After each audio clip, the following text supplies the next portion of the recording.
Hey guys, tonight we're stepping into the toga-clad, olive-oiled world of ancient Rome, not to admire their marble statues or admire their public bathhouses, but to explore something much, much more entertaining. What scared the absolute sandals off the Romans? Spoiler.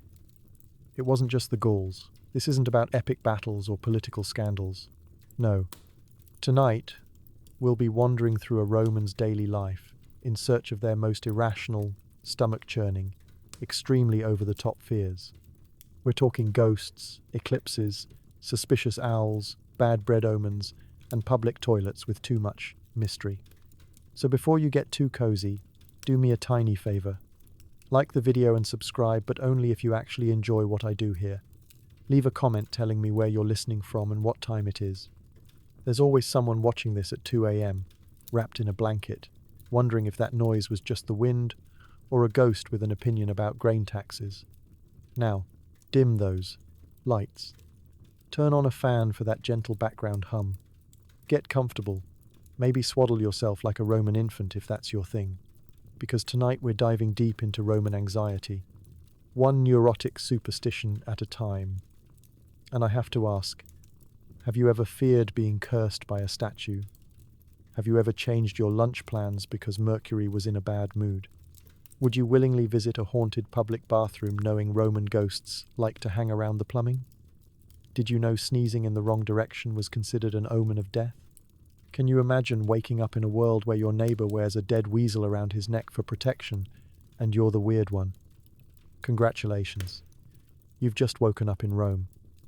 The year is 62 AD. Nero is emperor.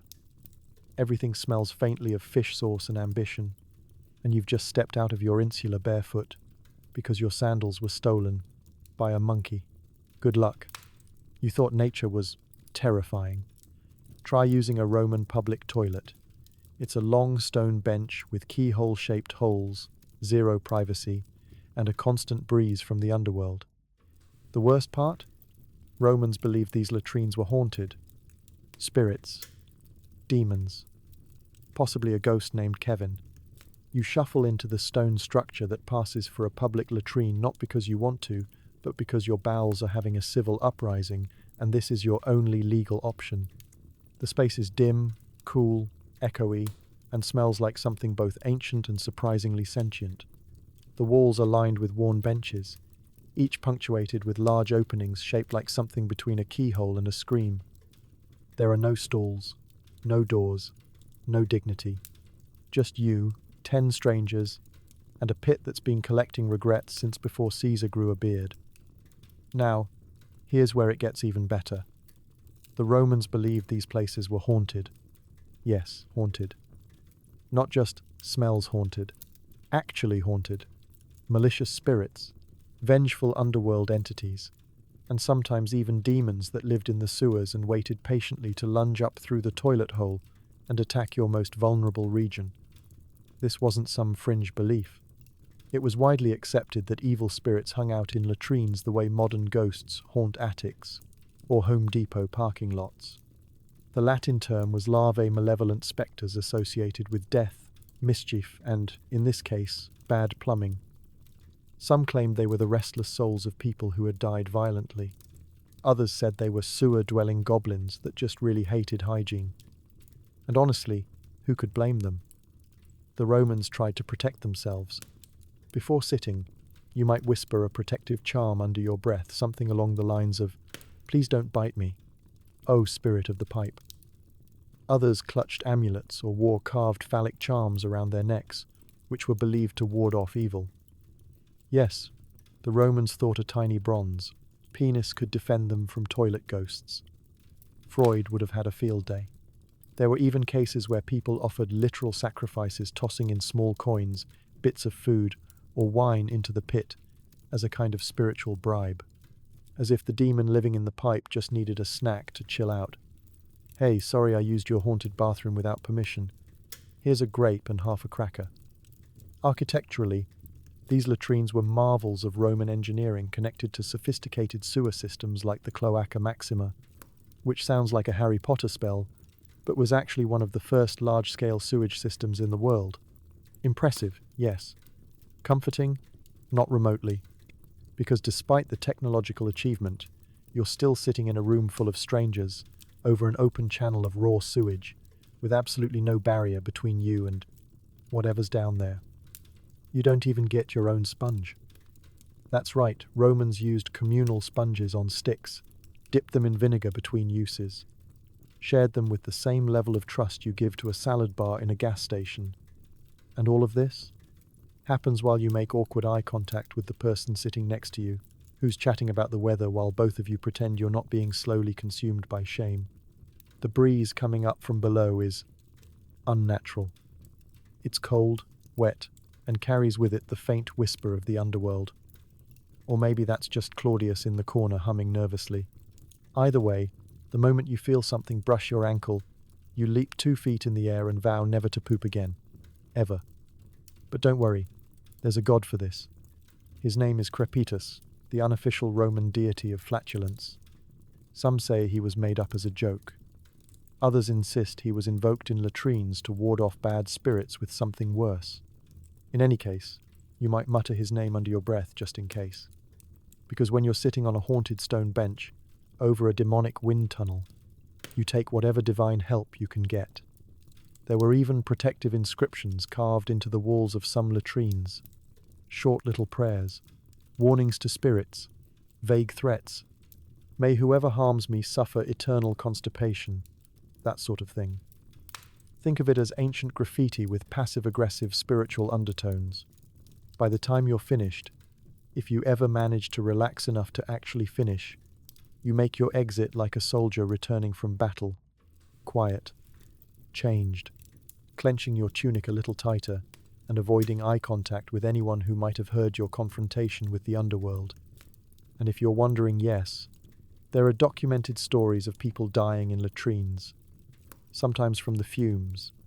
Sometimes from attacks. Occasionally, just because the gods were feeling creative. One Roman emperor, Elagabalus, was rumored to have designed a trap latrine for assassins. It was never confirmed, but if anyone had the energy for haunted murder toilets, it was Elagabalus. So next time you feel nervous using a questionable public restroom at a music festival or a gas station off the highway, remember, at least you don't need a protective amulet and a defensive sponge. In ancient Rome, going to the bathroom wasn't just a bodily function. It was a spiritual experience, and an act of courage, and possibly a crime against your own future. Roman bakers didn't just knead dough, they shaped the future. A burnt crust? Omen. A loaf that split the wrong way? You're cursed. If your bread bubbles in a strange pattern, you better write a will. Forget tarot cards. Your destiny is made of gluten. Because in ancient Rome, the bread wasn't just food, it was prophecy. Every loaf pulled from a clay oven was a message from the gods. And unfortunately, the gods had a very strange sense of humor. If your daily bread came out too pale, it meant someone in your house was lying. If the dough collapsed in the center, misfortune was on its way. And if your roll had a little lump on the side that resembled a lizard, that's it. Cancel your plans. You're doomed. Romans, you see, lived in a constant state of spiritual whiplash, always looking for signs. They didn't just check their horoscopes or read tea leaves. They read bread. Crust patterns, oven accidents, and suspicious bubbles were considered legitimate sources of supernatural information. The neighborhood bakery doubled as both food supply and panic distribution center. Imagine waking up in your little Roman tenement, hungry and hopeful, only to walk to the local stall and see the baker squinting nervously at the latest loaf. He holds it up to the sunlight, frowns, flips it over, then quietly mutters something to Jupiter. You ask, "What's wrong?" He doesn't answer. He just wraps your bread in a leaf, hands it to you and whispers, "Avoid goats today." Great. Now you can't even eat toast without, fearing divine retribution. Sometimes the loaves themselves were baked with symbols, little stamped images. These were originally meant to identify bakeries, like a business logo, but over time they took on religious meaning. A thunderbolt imprint might be a tribute to Jupiter. A crescent moon? Maybe Diana is watching you. A tiny fish? Well, either it's an early Christian hint, or your baker is really bad at stamping. But even when there were no symbols, people still saw them. One slightly curved crack becomes the symbol for misfortune. Two air pockets next to each other, that's the evil eye. A loaf with a gaping hole through the center, someone nearby is about to betray you. It's basically gluten-based paranoia, and everyone's invited. Bread-related anxiety became so bad that people consulted priests about their pastries. Seriously. You could show up to a temple, clutching a crusty roll, and ask a holy man whether the gods were trying to smite you via sourdough, and the priest would look thoughtful, squint at the loaf like it owed him money, and tell you that yes, the crumb structure was suspicious, and you should make a sacrificial offering, maybe a pigeon, or another loaf. Even the emperor wasn't immune. Bakers who prepared bread for imperial banquets were chosen carefully and watched closely. If the emperor bit into a slice and didn't like the texture, heads might roll. Not because of the taste, but because bad bread meant bad omens, and bad omens meant political instability. You could be exiled for a soggy middle. Some people tried to counter the effects of ominous bread by burning it, not as food, as a ritual. They'd take the offending loaf, sprinkle salt on it, say a few words to the lares, the household gods, and toss it into the fire. The idea was that the evil inside the dough would be destroyed, like some kind of cursed pastry exorcism. Afterwards, they'd bake another loaf, and hope it didn't resemble a screaming face this time. Others weren't so proactive. They just threw the bread into the Tiber and walked away very quickly, hoping no one saw them dump a possessed baguette into the river. And while modern anxiety might involve texting your therapist about how your boss frowned during a Zoom meeting, Roman anxiety involved interpreting what your breakfast was trying to tell you. Because if a loaf came out looking even slightly off lumpy, flat, unusually crispy, your entire family might spend the day whispering prayers and avoiding sharp corners. Meanwhile, the bakers themselves were under constant pressure. Not only did they have to feed half the neighborhood with perfect loaves, but any kitchen accident could start a spiritual crisis. Burn a batch? The gods are angry. Oven smokes too much? There's a demon in the flour? Drop your paddle on the floor? Mercury just cursed your elbow. So, yes, in ancient Rome, bread wasn't just food. It was fate. It was fear. It was edible anxiety in crust, form. And as you nibble your cursed ciabatta in the corner of your insula, trying not to make eye contact with the weird split near the heel, you realize something tragic. You're still hungry. You're still confused. And now, thanks to bread, you're also spiritually doomed. Romans were obsessed with birds. Not because they were pretty, but because they were terrifying feathered messengers of fate. A crow on the wrong rooftop meant death. An owl hooting nearby? Doom. A chicken refusing to eat? Cancel the entire war. In modern life, you hear a bird and think, oh, how peaceful. In ancient Rome, you heard a bird and thought, well, this is how I die. Romans didn't just enjoy birdsong, they interpreted it obsessively.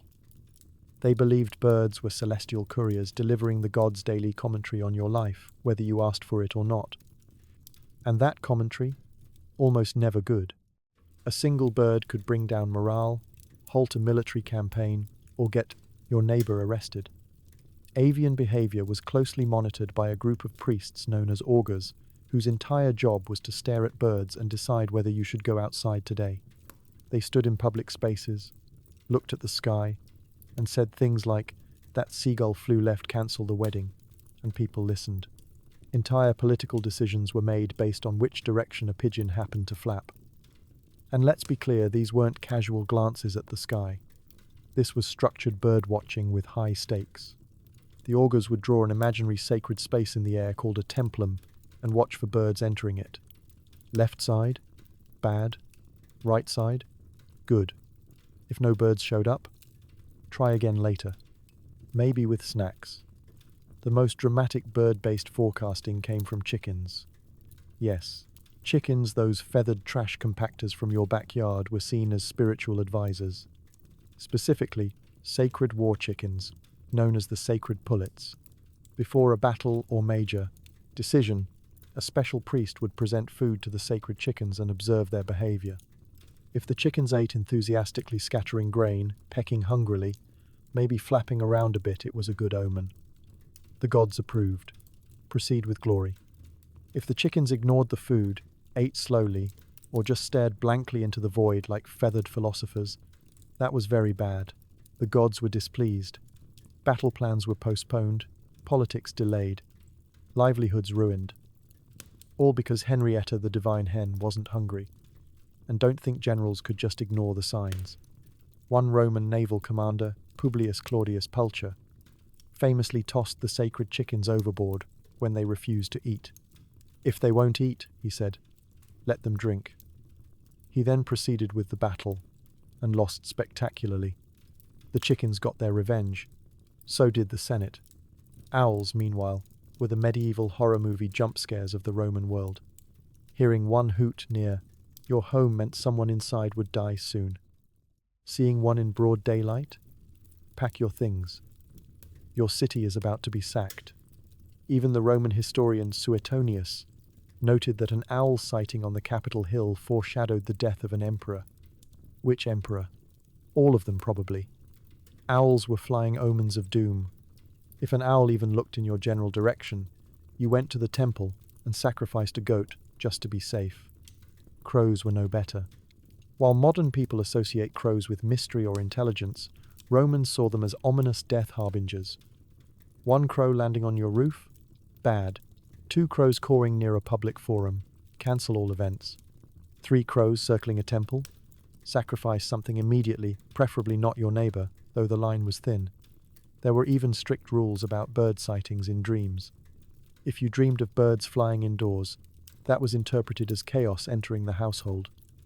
If the bird landed on your hand, you were favored by the gods, unless it pooped on you, in which case you were probably cursed and also just gross. Birds at funerals were especially feared. A bird landing on a coffin was considered a sign that the deceased wasn't quite done haunting you yet. Some mourners wore garlic to keep birds and whatever spirits they dragged in at bay. Others just ran. And pigeons? Don't get me started on pigeons. These street loafers of the sky were neutral until they did something weird like flying in a strange formation or cooing too much near the Senate. Then suddenly, they were divine messengers of regime change. Romans didn't just react to bird sightings, they planned around them. Farmers delayed planting, merchants delayed travel. Marriages were postponed. Even coronations waited for avian approval. Imagine rescheduling your wedding because a goose gave you side-eye. It wasn't just paranoia, it was policy. Birds were written into military strategy, civic planning, and religious calendars. There were entire books, Libri Auspiciarum, dedicated to documenting bird omens and their meanings. If a raven flew toward the east while croaking 3 times during a harvest festival, that meant something. No one agreed what, but everyone agreed it was serious, so yes. In ancient Rome, birds didn't just ruin your picnic, they ruined everything. They determined who ruled, who married, who died, and whether or not you got to eat that suspicious-looking bread we discussed earlier. And the worst part? They didn't even know.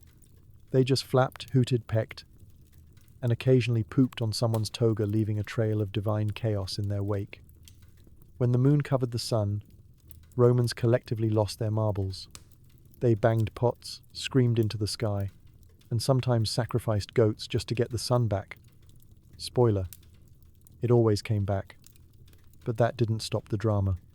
To the modern mind, an eclipse is a fascinating celestial event, a chance to put on cardboard glasses, stand in a parking lot and say, "Neat." To the Romans, it was a cosmic warning siren blaring from the heavens. The sun vanishing in the middle of the day, that wasn't astronomy. That was the universe telling you someone was about to die. Or worse, raise taxes.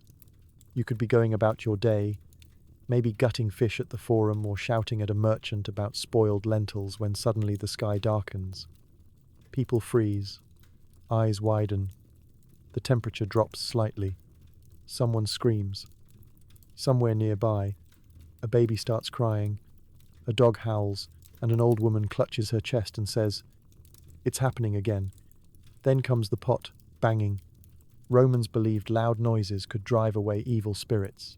So when the sun disappeared, Everyone grabbed whatever they could: cooking pots, shields, tambourines, toddlers, and started making noise like it was a haunted music festival. The goal was to scare the moon away, or the gods, or the sun itself, depending on who you asked and how recently they'd been drinking.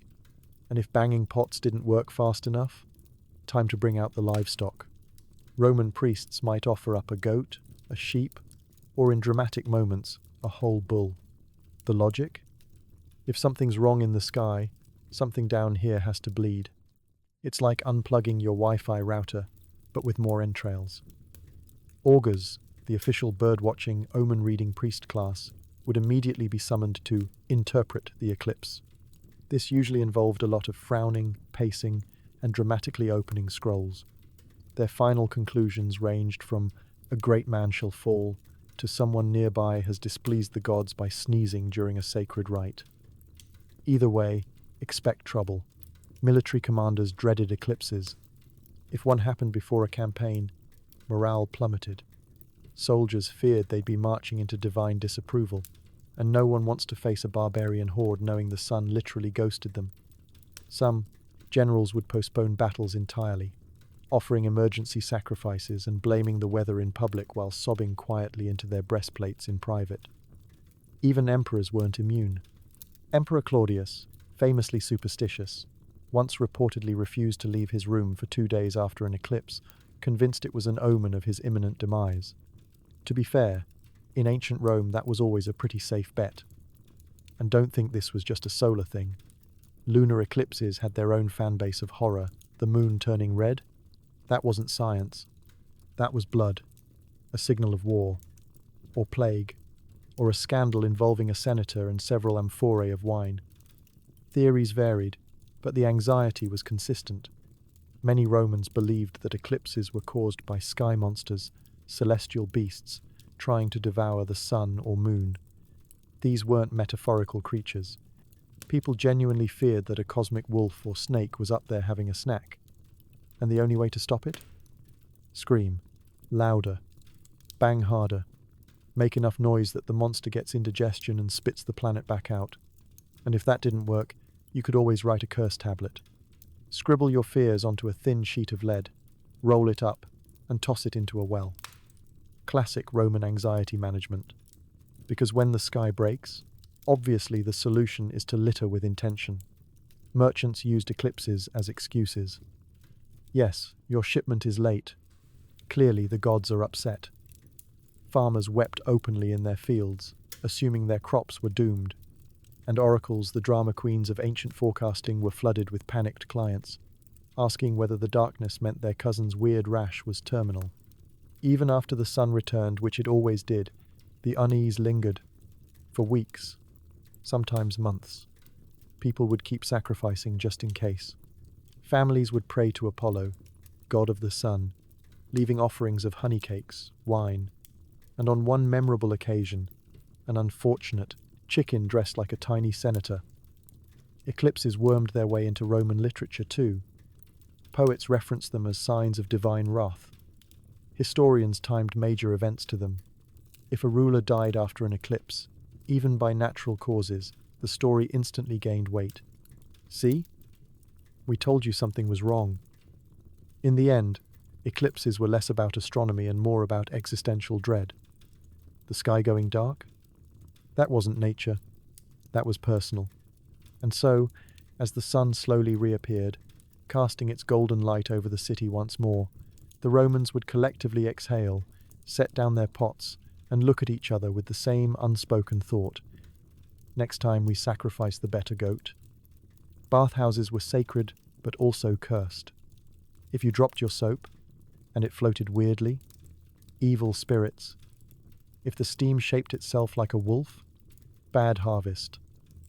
And don't even think about bathing on certain festival days unless you want a demonic rash. Because in ancient Rome, hygiene, it wasn't just a daily routine.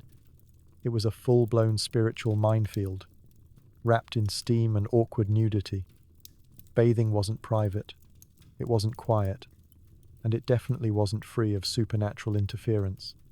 Every bathhouse was part wellness center, part community hall, part potential portal to the underworld. Let's set the scene.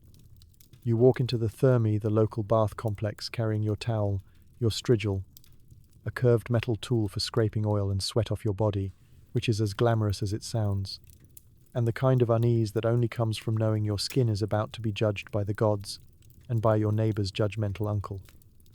Everything echoes. The floors are slippery, the walls are covered in steam, and there's a faint scent of olive oil, wet limestone, and the broken dreams of someone who forgot to bring sandals. Bathhouses had multiple rooms: the hot bath, caldarium, the warm bath, tepidarium, and the cold plunge, frigidarium, which was less about refreshment and more about spiritual punishment. But while these rooms were meant for cleansing, they were also seen as deeply mystical. The combination of heat, moisture, and vulnerability made them, in Roman minds, ideal places for the gods to drop by. Or demons. Or a ghost with opinions on your back hair. You never really knew. Superstitions flourished. If you saw a shadow move the wrong way in the steam, that could mean sickness. If the bathwater formed ripples without anyone moving, that was bad luck. If your towel fell on the floor and landed in the shape of a snake, that's it. Skip the bath and sprint directly to the Temple of Apollo for a full spiritual reset. And then there was the soap. Roman soap wasn't soap the way we know it. It was often a mix of oils, ash, and animal fat applied and scraped off with a strigil. But if you happened to drop your soap, or soap-adjacent sludge, and it floated instead of sinking, you were officially cursed.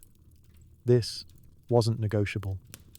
Floating soap was a known sign that evil spirits were watching you, or worse, preparing to attach themselves to your elbow. To fix it, you had options. None of them were good. Option 1. Scream for the bath attendant, a teenage boy who probably cared less about your spiritual welfare than he did about how fast he could get back to napping. Option 2. Leave a small offering near the steam vent, a coin, a flower, or a piece of your lunch. Option 3. Rub garlic on your feet and recite a protective chant while sitting in the frigidarium and trying not to shiver out loud. Because nothing says spiritual cleanliness like being partially frozen, smelling like a salad, and hoping the gods don't mind your weird mole. Certain days were off-limits for bathing altogether. Festival days, sacred rituals, eclipses, Tuesdays in some regions, all considered dangerous for scrubbing. Why? Because washing during high-energy cosmic moments could open your pores to spirits, which frankly sounds like a terrifying medieval skincare ad. Some people took this so seriously that they'd skip bathing for a full week just to be safe. Others went the opposite direction and carried protective charms into the water with them, little bronze amulets shaped like fists, eyes, or in some cases, extremely confident male anatomy. These were believed to ward off everything from bad omens to fungal infections. And the steam itself? Constantly under surveillance. If it shaped itself like a familiar animal, say, a wolf, a crow, or your mother-in-law, that was a bad sign. If it moved against the draft, or spiraled upward in silence, people might leave the bathhouse entirely, assuming the building was now spiritually compromised and possibly full of plague ghosts. You also had to be careful who you bathed with. Some people carried bad luck like a wet tunic. If someone entered the room and your bathwater turned cloudy, or the temperature dropped, you were expected to leave immediately, before their misfortune rubbed off on your shins. So yes, Roman bathing was clean in the literal sense, but emotionally, it was a swirling storm of awkward nakedness, spiritual dread, and questionable plumbing. By the time you finish, scrape the oil off your skin and wrap yourself in a damp linen sheet that smells faintly of mildew and ambition. You're not relaxed. You're not renewed. You're just relieved that nothing floated. No one chanted in Latin behind you, and your towel didn't whisper your name. Because in Rome, getting clean was never just about dirt. It was about avoiding demons, reading the steam, and surviving public hygiene with your soul intact. Romans loved a feast until someone spilled wine in the shape of a skull. That was it. Cancel dinner. Call the augurs. Bring out the liver of a goat and start reading its folds like a very disturbing Pinterest chart. because while Roman banquets were about food, entertainment, and casual reclining like your lower back didn't exist, they were also tightly choreographed rituals of omens, gossip, and spiritual landmines. A dinner party could start with laughter and olives, and end with someone fleeing the triclinium because the dessert tray reminded them of a funeral. It didn't take much. A candle flickering too hard in the breeze? Bad sign. A wine jug shattering for no reason? That's it. Someone's cursed. Probably you. And if the wine spilled and formed any recognizable shape, a skull, a snake, a helmet, guests would begin discreetly making their goodbyes, claiming sudden illnesses or urgent goat-related obligations. Romans believed wine was more than a beverage. It was a conduit, a divine liquid that connected mortals to the gods, especially Bacchus, the god of wine, parties, and extremely questionable decisions. If the wine behaved oddly bubbling when it shouldn't, going sour too quickly, or looking at you funny, yes, this was the real fear. It meant Bacchus was either displeased or very interested in ruining your evening, and you had to be careful with your toasts. Saying the wrong thing while clinking cups could attract bad fortune. Forget to honor the gods first. Expect your lentils to betray you. Use the wrong hand. Your wine might literally curdle in protest. Toast to someone who was recently cursed. Now you're cursed too. That's just how contagion worked spiritually and socially. If an invited guest suddenly refused to drink, everyone noticed. Not drinking wasn't just rude, it was suspicious. Were they hiding something? Were they cursed and trying not to pass it along via goblet? One well-placed sip could ruin a marriage, tank a political career, or summon a vengeful ghost who hates finger food. Speaking of ghosts, Roman homes were already believed to be packed with spirits, ancestors, local household deities, and the occasional freeloading spectre with nowhere else to be. During banquets, the veil between worlds was thought to be especially thin, especially if the feast aligned with a festival like Parentalia, a 9-day holiday specifically dedicated to honoring the dead. At dinner. So if the soup started swirling on its own, ghost. If the dog refused to enter the dining room, ghost. If someone dropped a grape and it rolled uphill, definitely a ghost. Or Mercury playing pranks again. This is why it was common to leave offerings for spirits before hosting a feast. A piece of bread in the hearth, a bit of wine spilled into the corner, a whispered prayer to the Lares, the little gods who lived in your pantry and judged you harshly for skimping on the olive oil. And let's not forget the entrails. If something truly weird happened mid-dinner, say, someone choked on a date and declared it a sign from the underworld it was time to bring out the haruspices. These were the priests who specialized in reading omens from animal livers. They'd sacrifice a goat, examine its internal organs, and report back with something like, "Yes, the left lobe is unusually squishy. This confirms the wine is haunted." If you think that sounds ridiculous, remember, these readings were taken seriously. Empires were shaped by squishy goat livers. Entertainment didn't help. Roman banquets often featured live music, poetry readings, and jugglers, all delightful, until one of them accidentally invoked a demon with an off-rhythm lyre solo. Or worse, a guest would casually recite a line from a tragedy, and then someone would sneeze a double omen that required immediate intervention with garlic, chanting, and possibly the ceremonial burning of dessert. And yes, dessert had its dangers too. If honey cakes cracked down the middle, that was a sign. If a fig was shaped like a face, someone at the table would fall in love or off a balcony. Interpretations varied wildly. By the end of the evening, you were full, exhausted, mildly cursed, and worried that your cup of wine was staring at you. Which it was, probably because it had been poured during the unlucky hour, a time period that moved around depending on who you asked, how cloudy the moon was, and whether anyone in the house had recently insulted a statue. So you thank your host, nod politely to the shadow hovering near the door, and make your exit under the pretense of needing to feed your cousin's chickens, an acceptable excuse for leaving anywhere, even in ancient Rome. Because a Roman dinner party wasn't just about filling your stomach. It was about dodging bad omens, appeasing mildly offended deities, and making it through dessert without having to exercise your wine. Jewelry wasn't just bling, it was magical armor. Wear the wrong gemstone, and you could be attracting sickness, betrayal, or flatulence. Amethysts warded off drunkenness. Unless they didn't, then you just looked fancy and passed out anyway. In ancient Rome, jewelry wasn't just decorative, it was your spiritual firewall. Every ring, necklace, and brooch had a job to do. Protect you from curses, evil eyes, jealous neighbors, and your own terrible choices. A simple bracelet could be the only thing standing between you and a mysterious rash shaped like a dolphin.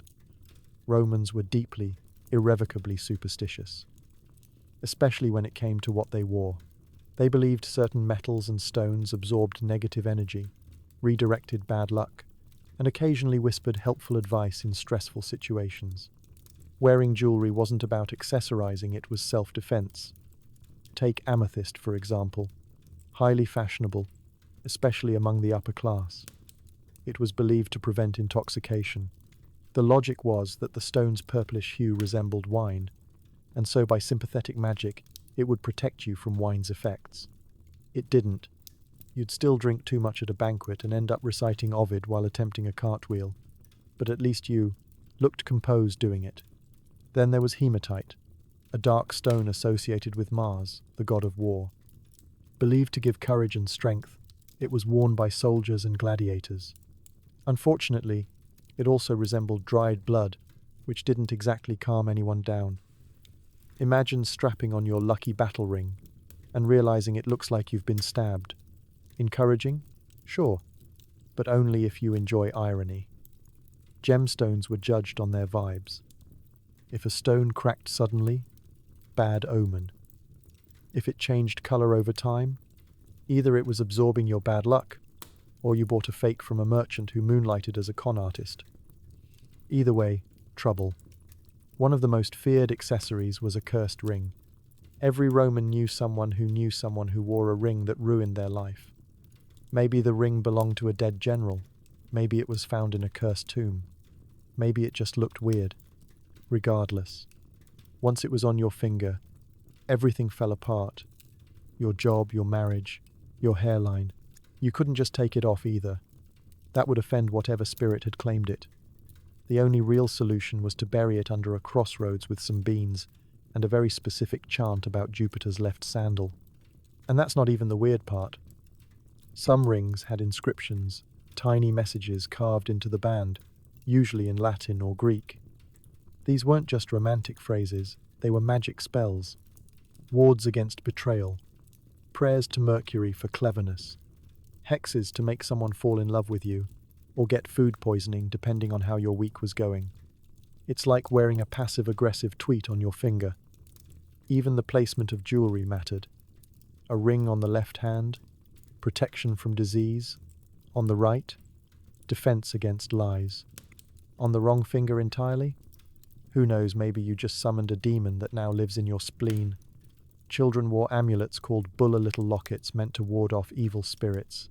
These were serious business. Lose for your child's bulla. And you weren't just a bad parent. You were practically inviting a curse into your living room.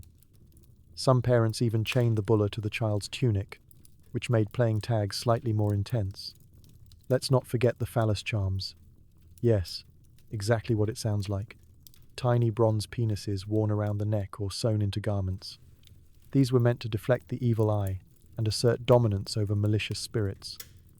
They were so popular, in fact, that entire marketplaces sold them in bulk. Need protection? Here, take a handful of metal genitals and go in peace. Wearing multiple charms at once was common. A necklace with an eye-shaped gem, a bracelet with a snake pattern, and a ring inscribed with, "Don't betray me or else." If you looked like a walking antique store, you were doing it right.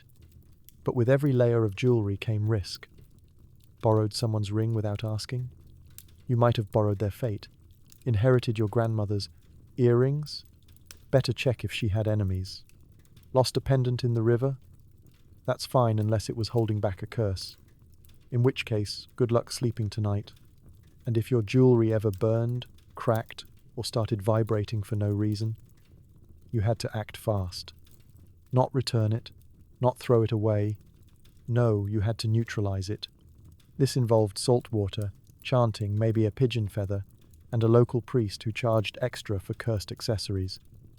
So yes, Roman jewelry sparkled, glittered, and shimmered in candlelight. But behind every shiny gem was the constant, lingering question: is this warding off evil, or just making you look fancy while your luck collapses? Names had power, too much power. Naming your child incorrectly could doom them to poverty, madness, or getting eaten by wolves. Romans held entire rituals just to avoid accidentally calling their kid Badomenicus. Because in ancient Rome you didn't just pick a name that sounded nice, you weren't. Scrolling through baby name scrolls with titles like 50 Strong Names for Little Emperors, or Top 10 Gladiator Vibes for 12 BC. No, naming a child was a high-stakes mystical act, somewhere between a family reunion and a séance. You were attempting to give a tiny, screaming creature a verbal shield against death, demons, and economic instability, and somehow also make it sound cool. Let's start with the fact that babies weren't named at birth. No, that would have been far too efficient and not nearly terrifying enough. Roman infants were nameless for the first 8 days of life, a practice rooted in both religious tradition and brutal practicality. Infant mortality rates were high, and naming a baby too early was believed to tempt fate. Why hand the gods a name for a child who might not make it to next week? So, the baby remained an anonymous blob of existential potential until the 8th or 9th day, depending on whether they were a girl or a boy. On this day, the dies lustricus, or day of purification, the child was formally named in a ceremony that involved fire, water, prayers, and the hope that grandma wouldn't throw a fit because you didn't pick Gaius III. For boys, the process involved a 3-part name: the pronomen, first name, the nomen, clan name, and the cognomen, family branch or nickname. So a Roman boy might be named Marcus Tullius Cicero, that's Marcus, the first name, Tullius, the clan, and Cicero meaning chickpea. Yes, chickpea. Apparently someone in the family had a bean-shaped face, and the name stuck for centuries. Tragic, but powerful. Girls were a little more complicated and slightly less blessed in the creativity department. Most Roman girls were just named the feminine version of their father's nomen. So if dad was Julius, daughter became Julia. Got 2 daughters? Julia the elder and Julia the younger. 3? You guessed it, Julia the third. At a certain point, it was less a name and more a sorting system. But the real danger lay not in which name you chose, but how you chose it. You couldn't just name your child after a bird you liked or a gladiator you had a crush on. Names carried meaning, deep, cosmic meaning. Some were considered lucky, tied to successful ancestors or powerful gods. Others, utterly cursed. The wrong name could doom your child to misfortune. Naming a child Lucius during a lunar eclipse, asking for a haunted son, Decimus, if they were the firstborn, the gods would take that as a dare. And if the name even sounded like a word associated with failure, disease, or goats falling over dramatically, you'd better prepare a backup child. That's why many parents consulted soothsayers, astrologers, or the family's favorite augur before finalizing the name. These were people who professionally stared at stars, bird guts, and suspicious dreams in order to say things like, yes, the name Quintus is fine, unless you want him to die at sea. Even naming after relatives was risky. If Uncle Tiberius had a bad back and died after losing a bet to a horse trader, naming your son after him might pass on the misfortune. You'd essentially be assigning a spiritual inheritance of debt, disappointment, and lower back problems. And heaven forbid you try to name your child something ambitious. If a peasant named their kid Augustus, people would whisper, "Trying a bit hard, aren't we?" The name of an emperor carried weight, and stealing it without divine permission might lead to a life of stubbed toes, smallpox, and oddly aggressive pigeons. Sometimes parents tried to game the system by using apotropaic names so ugly or humble that they would trick evil spirits into thinking the child wasn't worth cursing. These included names like Acellus, Little Donkey, Porcilla Piglet, and Faustus, lucky but suspiciously so. The logic: Evil spirits might see a child named Piglet and say, "Nah, not worth it. Let's haunt someone named Maximus instead." Of course, the irony is that many of these protective names became wildly popular, which means Roman society was full of extremely serious politicians named things like Gaius Doncison and Lucia the Slightly Unlucky. But once the name was finally chosen and ritually sealed, it stuck for life. You didn't change your name because you felt more like a Titus. You bore it proudly, awkwardly, or with the resigned dignity of someone who knew their fate was partially decided by an old man yelling at fire on a Tuesday. Because in Rome, a name wasn't just who you were, it was what you would become. And hopefully, it wasn't Omenicus Flatulentus. Dreamed about fire? That's war. About teeth falling out? Death. About cheese? Okay, that one's fine. But dreams were serious business. And wealthy Romans had paid professionals interpret them like therapy, but with more dead animals. In ancient Rome, sleep wasn't just rest, it was access. A direct line to the gods, the dead, and your own deeply unhinged subconscious. A dream wasn't some random nighttime brain static, it was a message, a coded warning, or worse, a spoiler for your life. And if your dream featured anything remotely symbolic, which, spoiler, they all did, you woke up knowing you had about 6 hours to prevent political collapse, personal disgrace, or a goat infestation. Romans took dreams so seriously that entire books were written to help decode them. These dream manuals, some dating back to the Greeks, listed dream symbols like they were part of an extremely unhelpful IKEA catalogue. Dream of birds flying west? Your cousin is hiding something. Dream of shoes? You're about to travel. Dream of snakes? Someone in your life is lying. Or you're about to get promoted. Hard to say.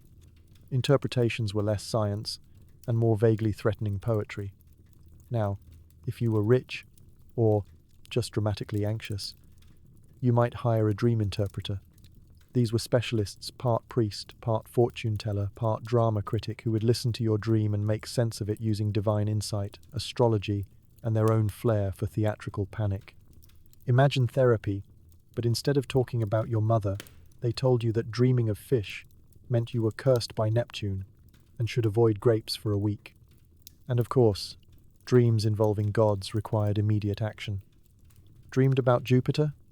You'd better sacrifice something. Quickly, maybe a chicken or a slightly disappointing cousin.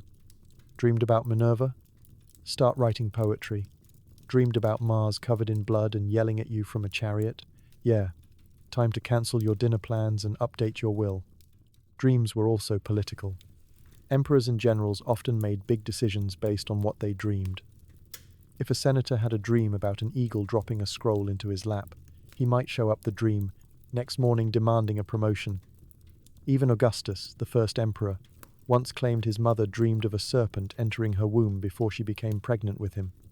Interpret that how you will, but the PR team ran with it. Some people even tried to trigger prophetic dreams. This was called incubation, not the bird kind, but the sleep in a temple and hope the gods drop by kind. You'd fast for a day, walk to a sacred site, sleep on a special stone slab, and pray for a divine message to appear in your dreams. What you usually got was back pain and heat stroke. But if you dreamed of a lion with the voice of your uncle, congratulations, that meant something. Maybe. Probably. And don't think you could just brush off weird dreams. If you ignored them, and something bad happened later, that was on you, especially if the dream was obvious. Like dreaming of drowning in a giant amphora of wine while your ex points and laughs. That's a pretty clear signal. Not acting on it was basically inviting the gods to rearrange your furniture and your fate. Common dream symbols came with serious baggage. Fire meant war, storms meant chaos. A dream of death might mean literal death, or possibly just that your neighbor was thinking rude thoughts about you. Teeth falling out was almost always bad.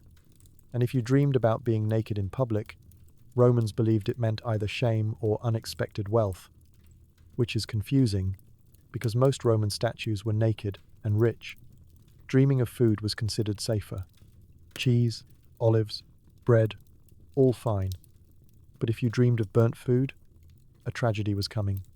Dreaming of someone else stealing your food? That meant betrayal. Or that your subconscious remembered your cousin took the last fig tart at dinner and was still emotionally processing it. Dreams involving animals got especially dramatic. Dreaming of a dog? Loyalty. Unless it bit you, then betrayal.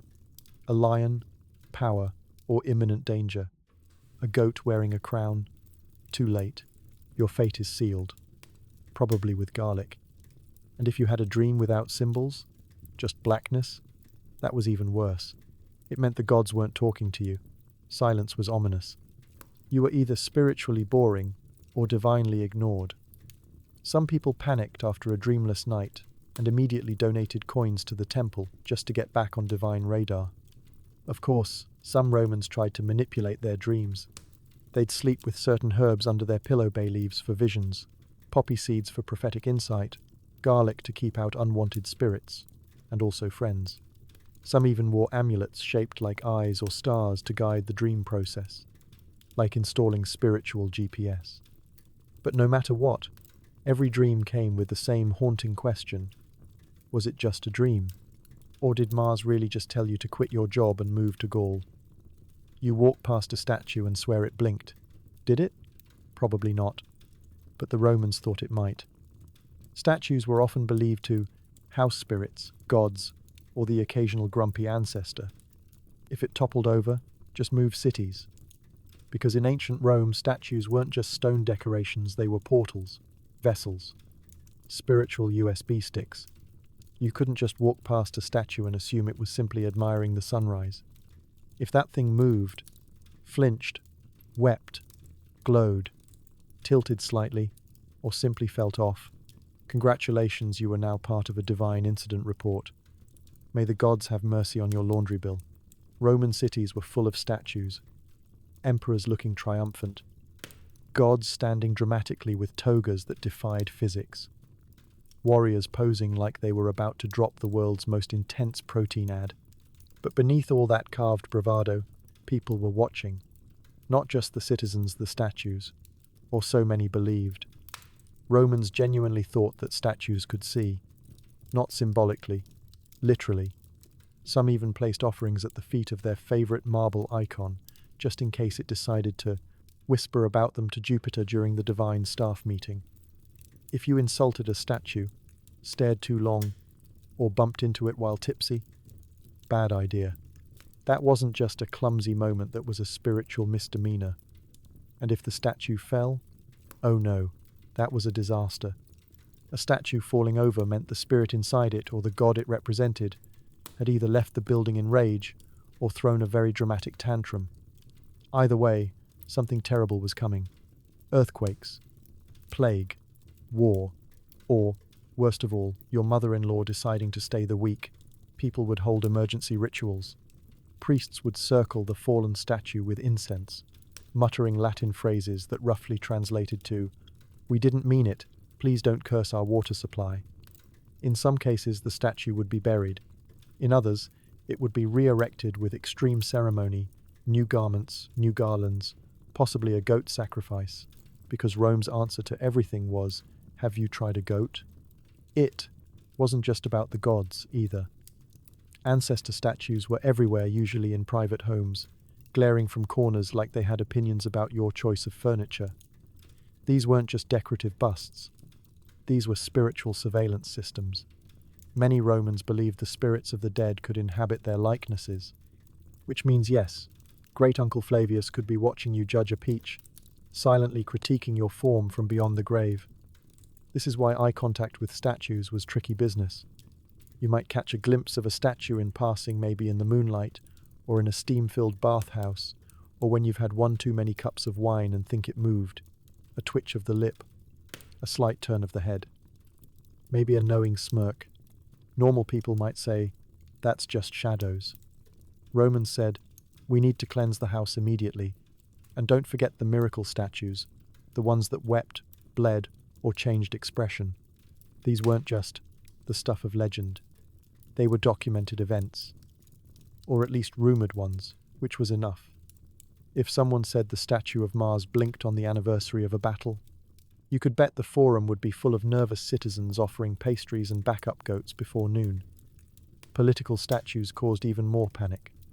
If a statue of an emperor cracked, lost a nose, or heaven forbid had a pigeon poop directly on its crown, it was seen as a sign. Maybe the emperor had angered the gods. Maybe the empire was in danger. Maybe it was time to dig up the old prophecies and start twitching about Saturn again. And then there was the graffiti. Yes, Romans defaced statues too, writing poems, insults, or crude doodles when no one was looking. But if that statue happened to be watching over a temple or a sacred grove, the prankster might wake up the next day with boils, bad luck, or an unfortunate haircut.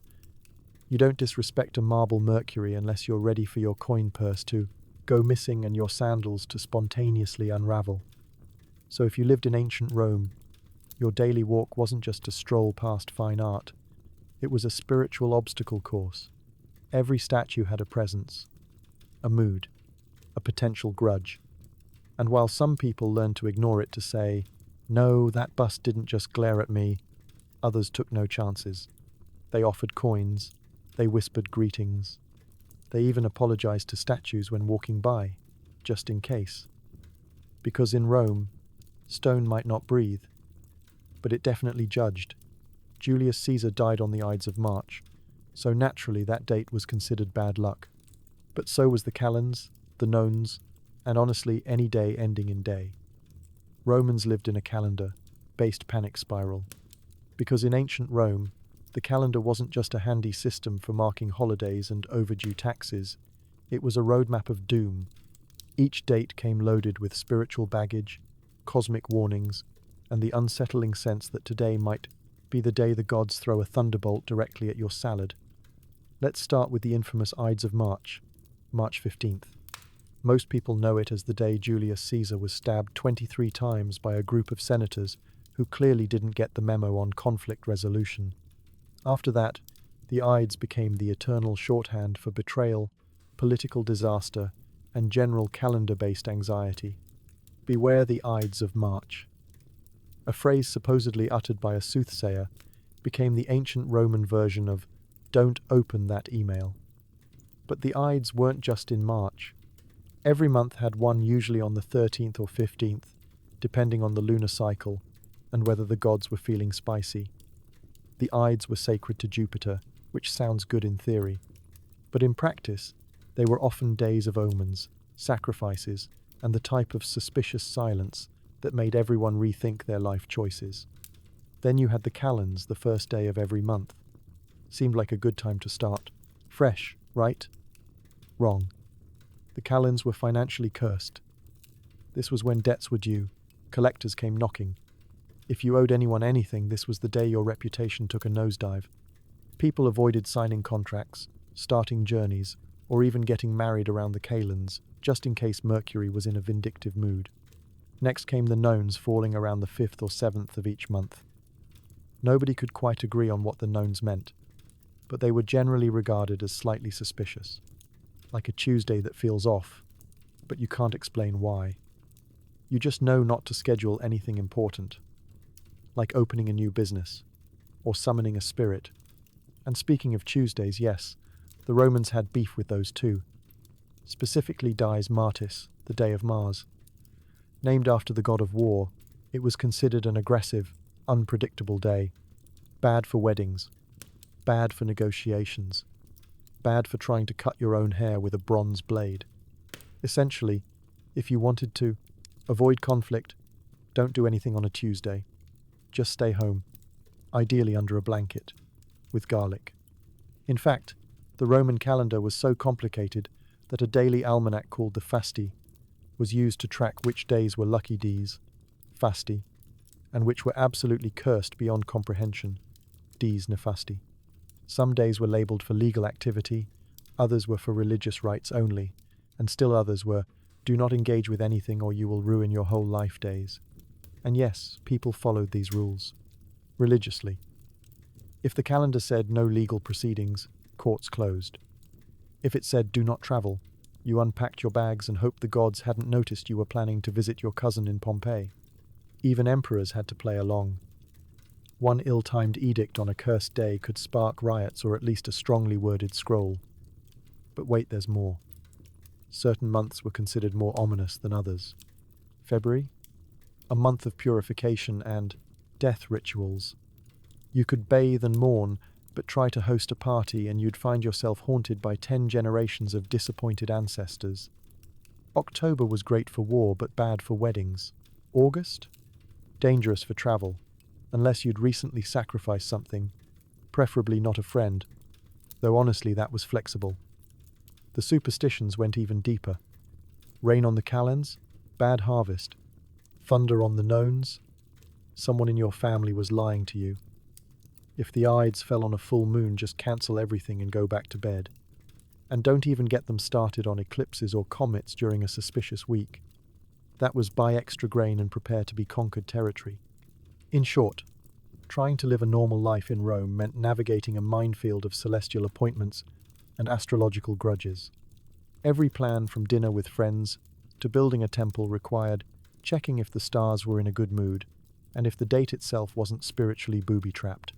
So, you'd wake up in the morning, yawn, stretch, and then stare at the calendar like it was your mortal enemy. Is it a Nephthys day? Is it Mars's day?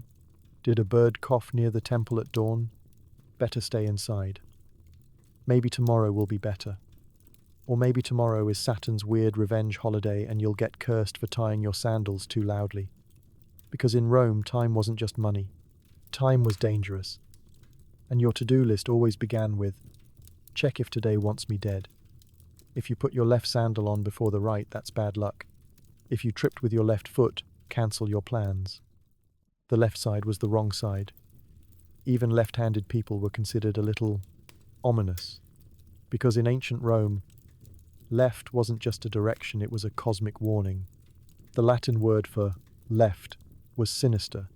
And yes, that's exactly where we get the modern word for creepy, cursed, and possibly haunted.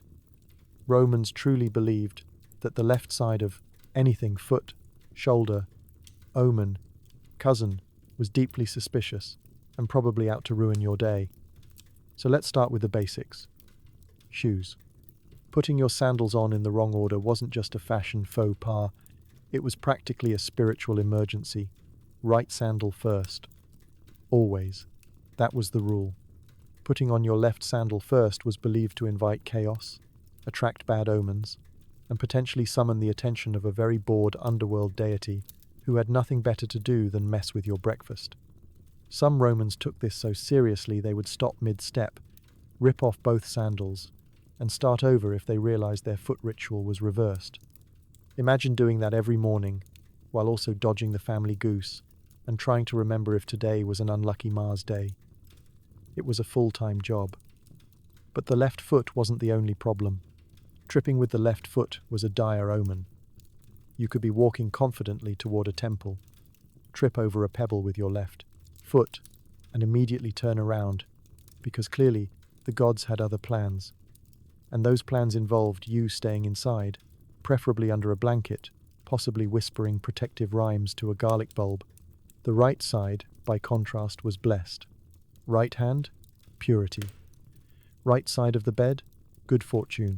Right foot forward, approval from Jupiter himself.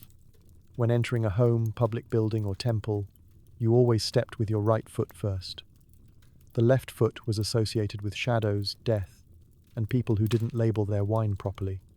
And if you dreamed about your left side, don't even get out of bed. Just stay horizontal and hope your dreams about mirror geese and melting sandals didn't mean anything. Spoiler. They always meant something. Left-handed people had it especially rough. The Roman term for left-handedness was not just sinister, it was often synonymous with being untrustworthy, unlucky, or not quite right. Left-handed gladiators were seen as unpredictable. Left-handed augurs, the bird watchers of fate, were avoided.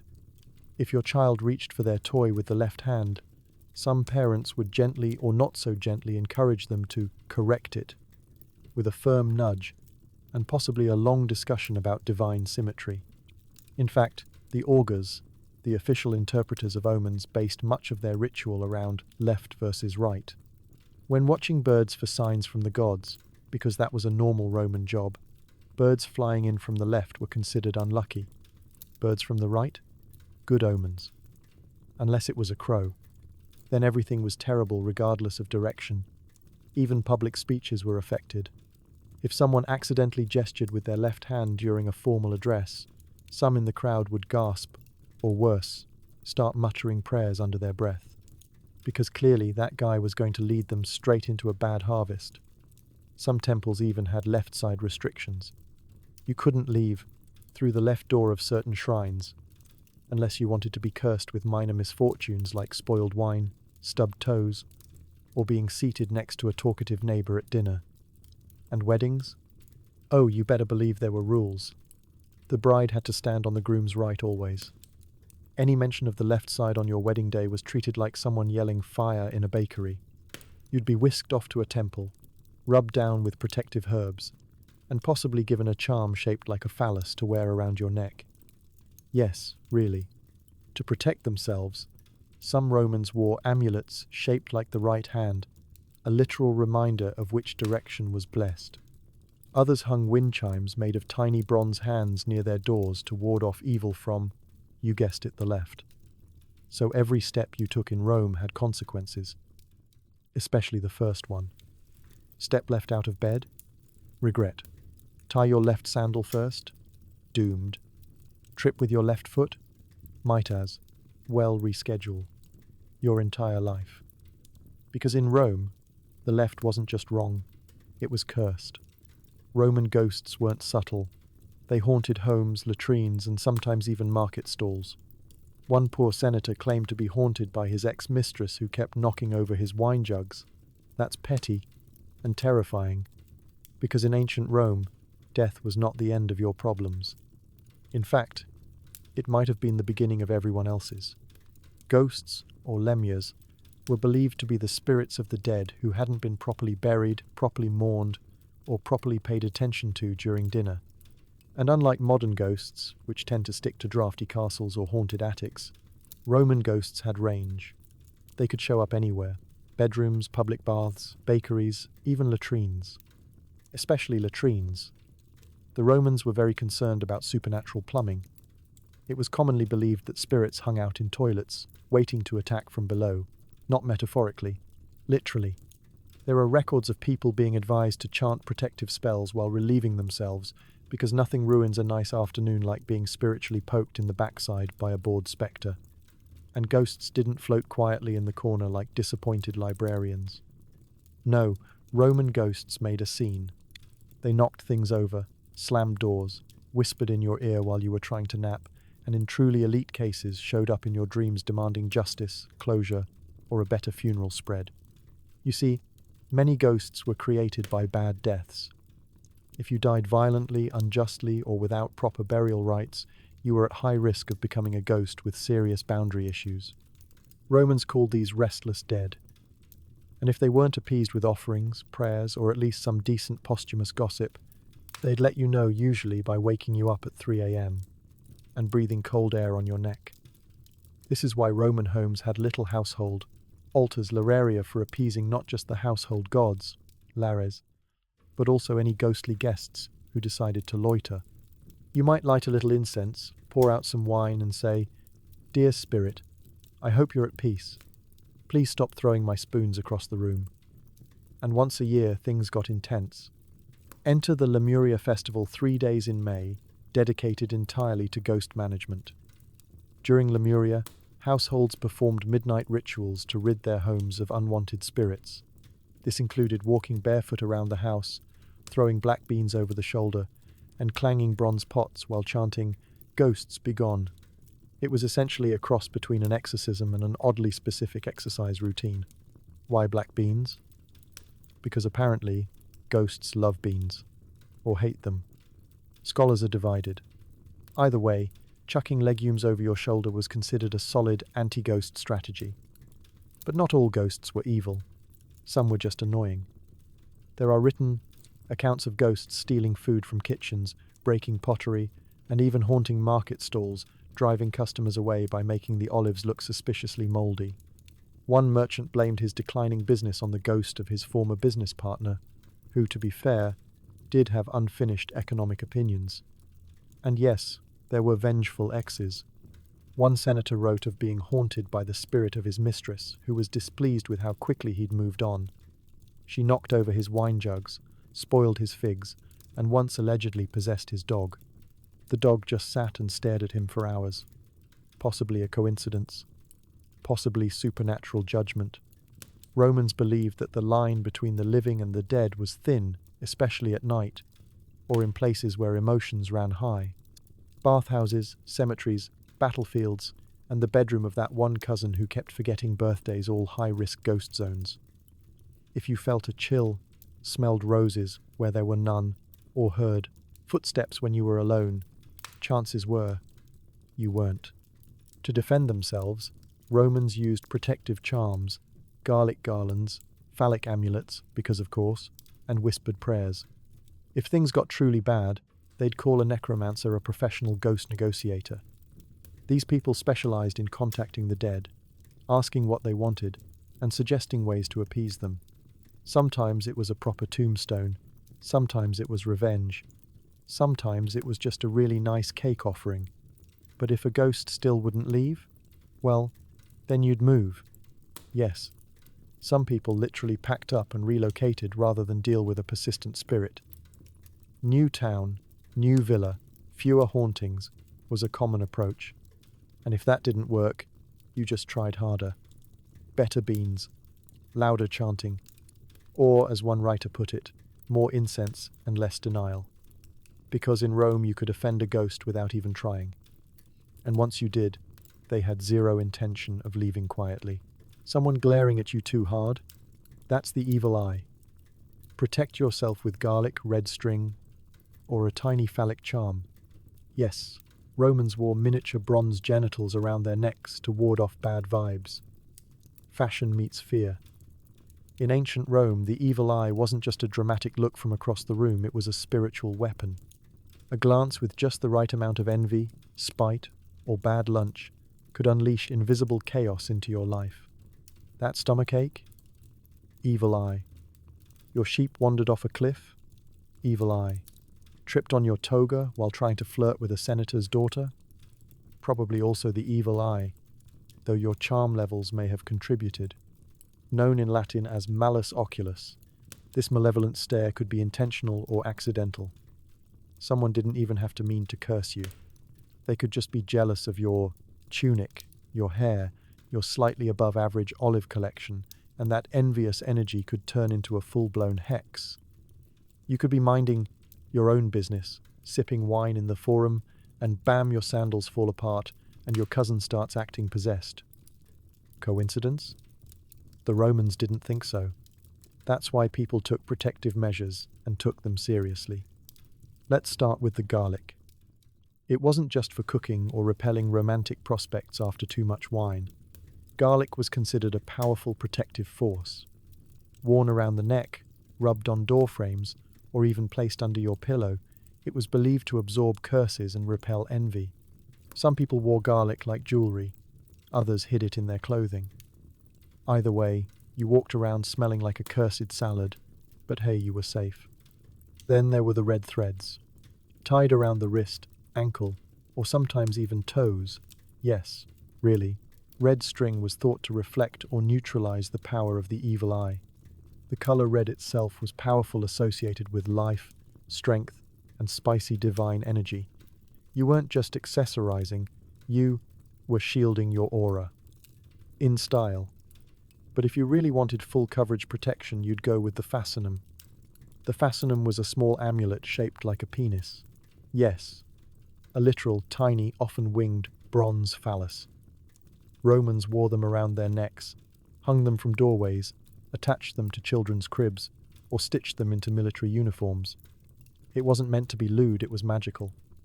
The phallic symbol was thought to distract, repel, or confuse the evil eye. Basically, it said, "Look at this instead," and protected your soul while your enemies tried to decode your necklace.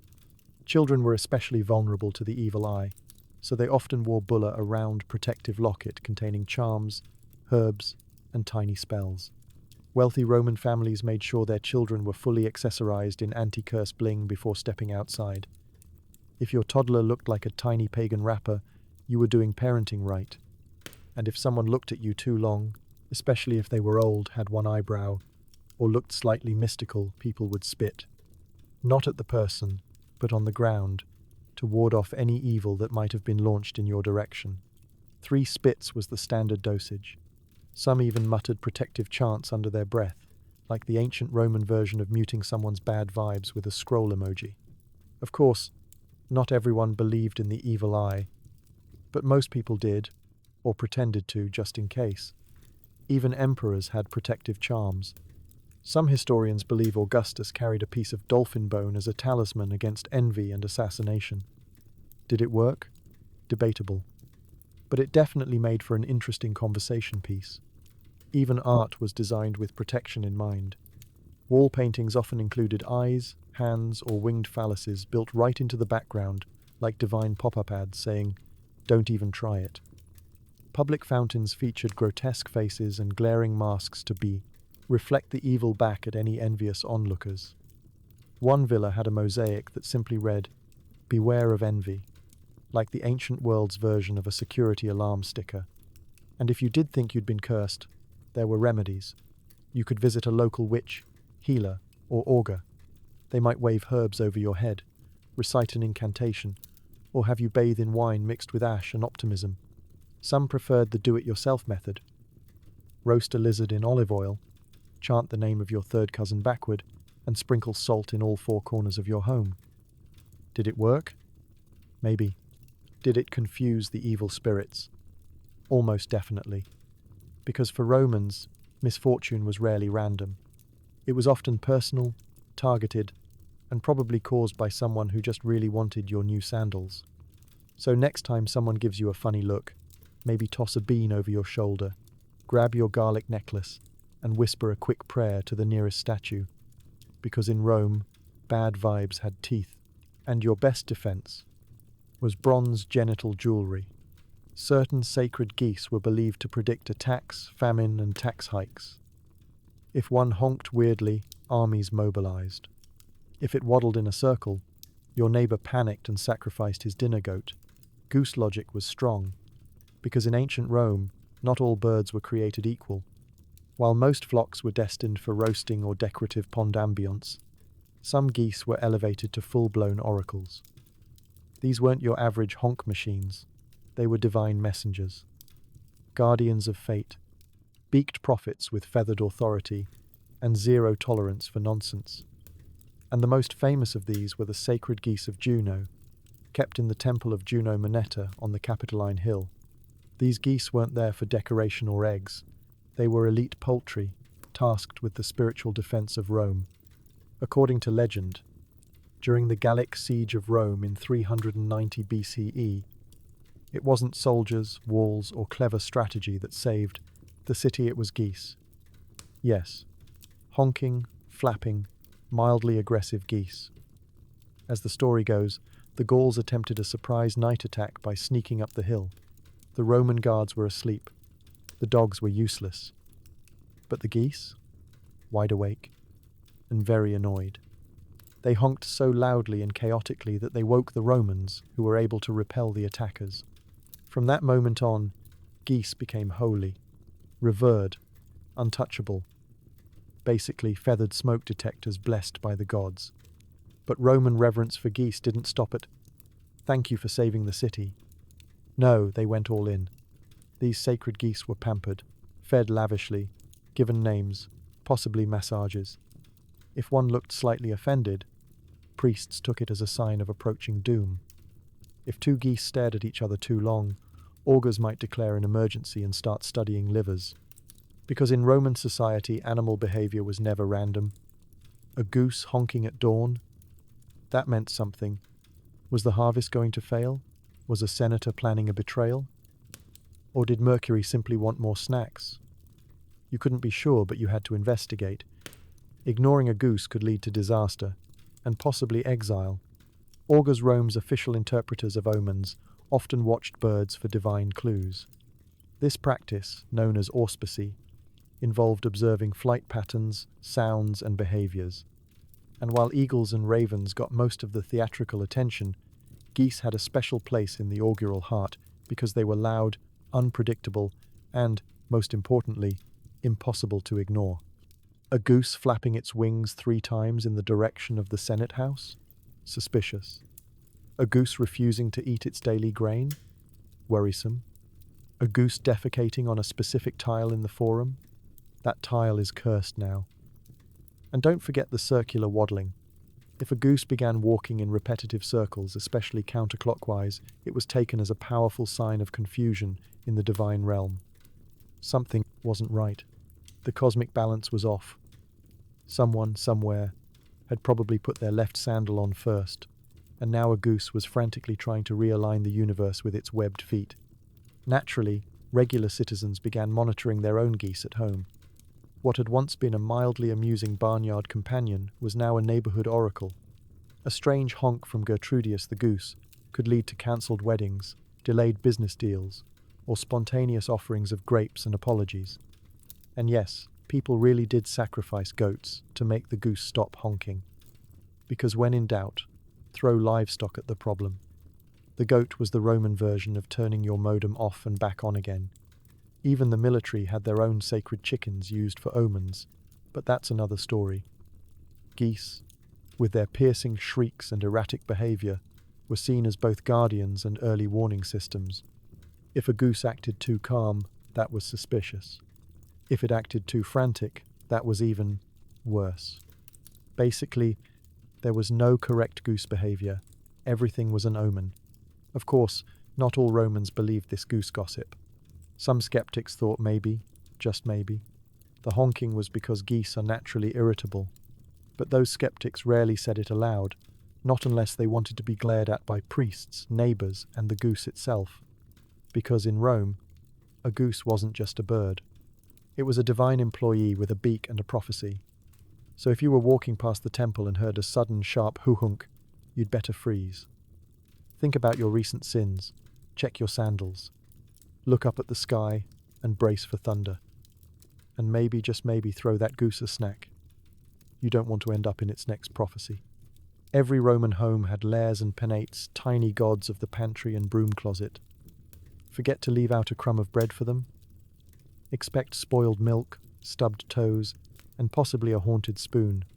Because in ancient Rome, your house wasn't just 4 walls and a leaking roof.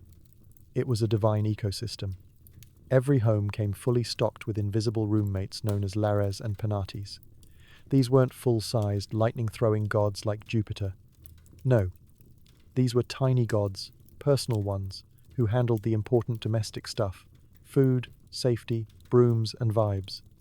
The lares were guardian spirits, usually former ancestors who had decided not to fully clock out after death. Instead of floating around being creepy, they stuck around to supervise your daily routine. Think of them as divine landlords with an interest in your housekeeping. They watched over the household's physical space, protecting it from curses, burglars, and possibly bad fashion choices. The penates, meanwhile, were the gods of the pantry. Literally. They ensured your food was safe, your wine didn't turn to vinegar, and that you always had at least one edible olive lying around. Together, the lares and penates made up your domestic dream team. But here's the catch. They were very sensitive. You had to keep them happy. Every single day.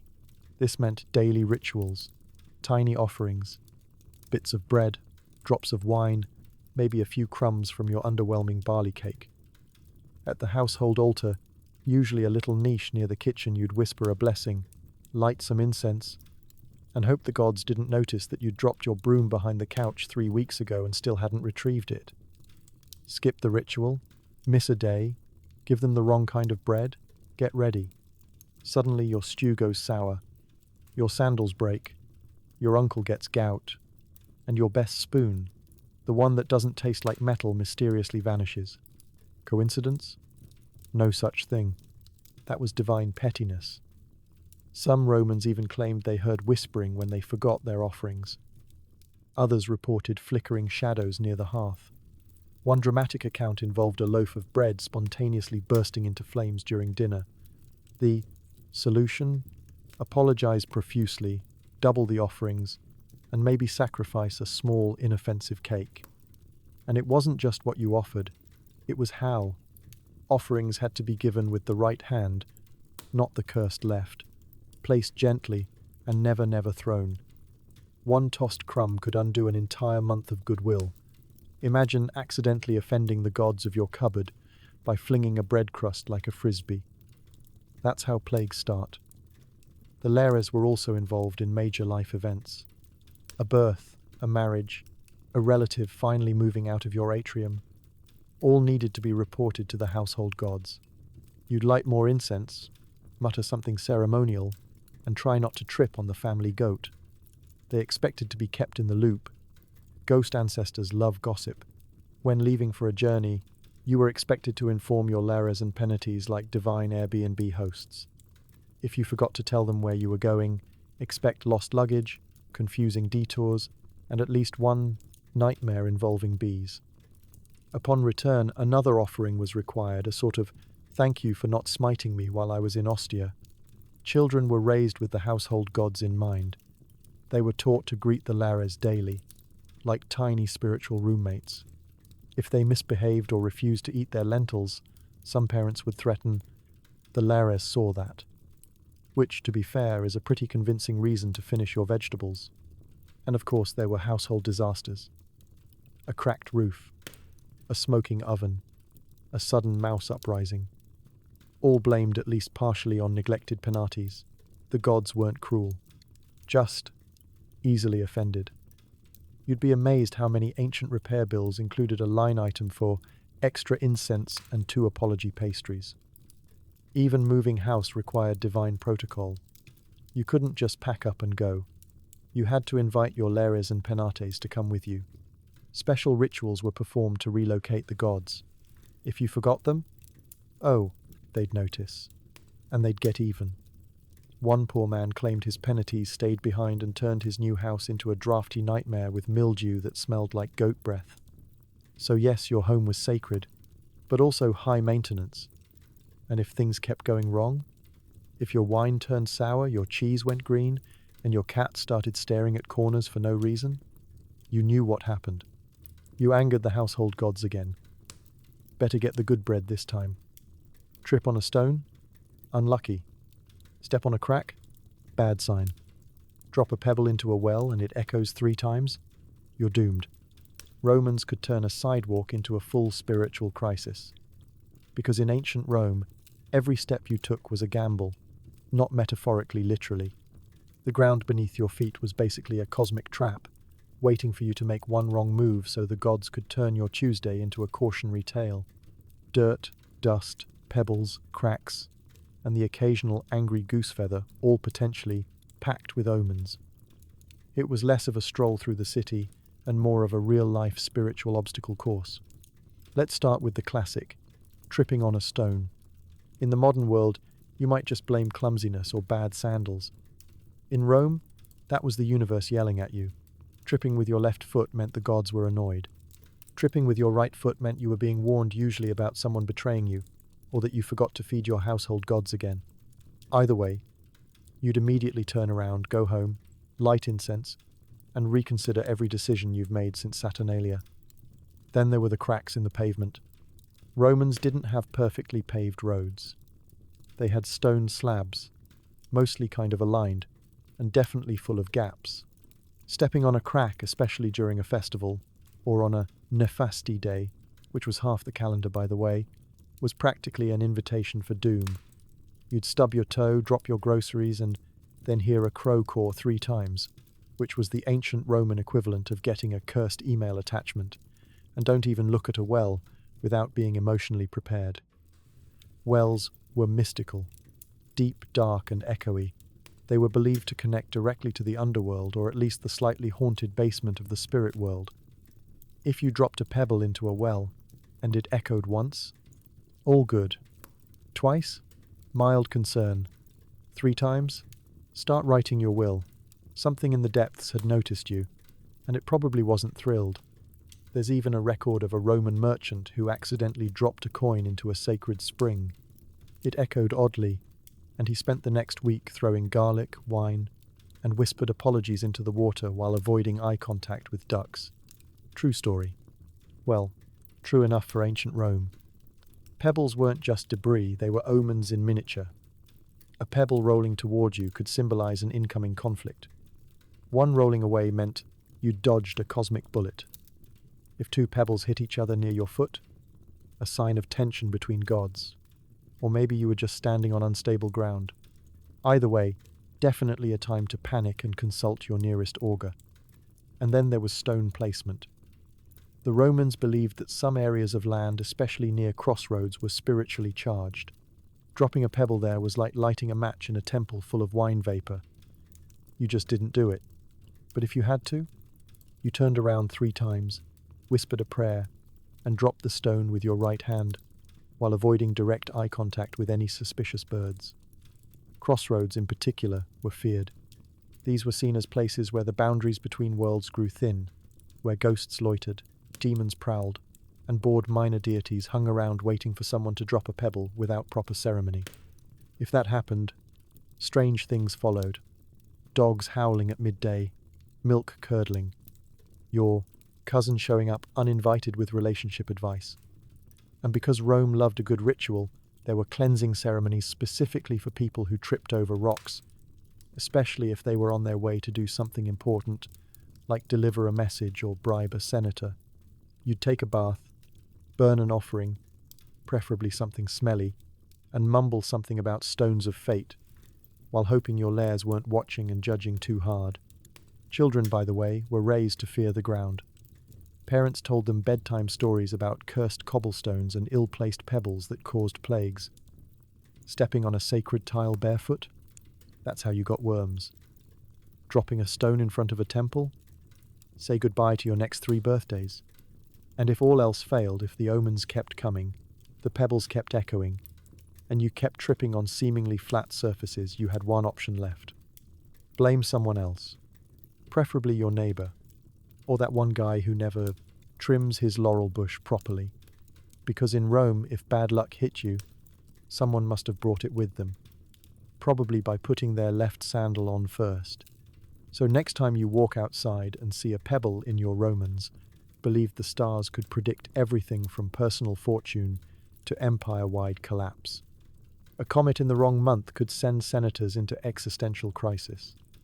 Mercury in retrograde was a real excuse to skip war, because in ancient Rome, astrology wasn't just something printed next to a crossword puzzle. It was state business, cosmic intelligence, celestial intel from the gods. The heavens were basically an ancient version of Twitter, chaotic, full of drama, and guaranteed to ruin your day if you looked at it wrong. Every flicker in the night sky had meaning. Planets weren't just glowing dots, they were divine influences. Jupiter ruled justice, Mars dictated war, Venus handled love, heartbreak, and extremely awkward toga parties.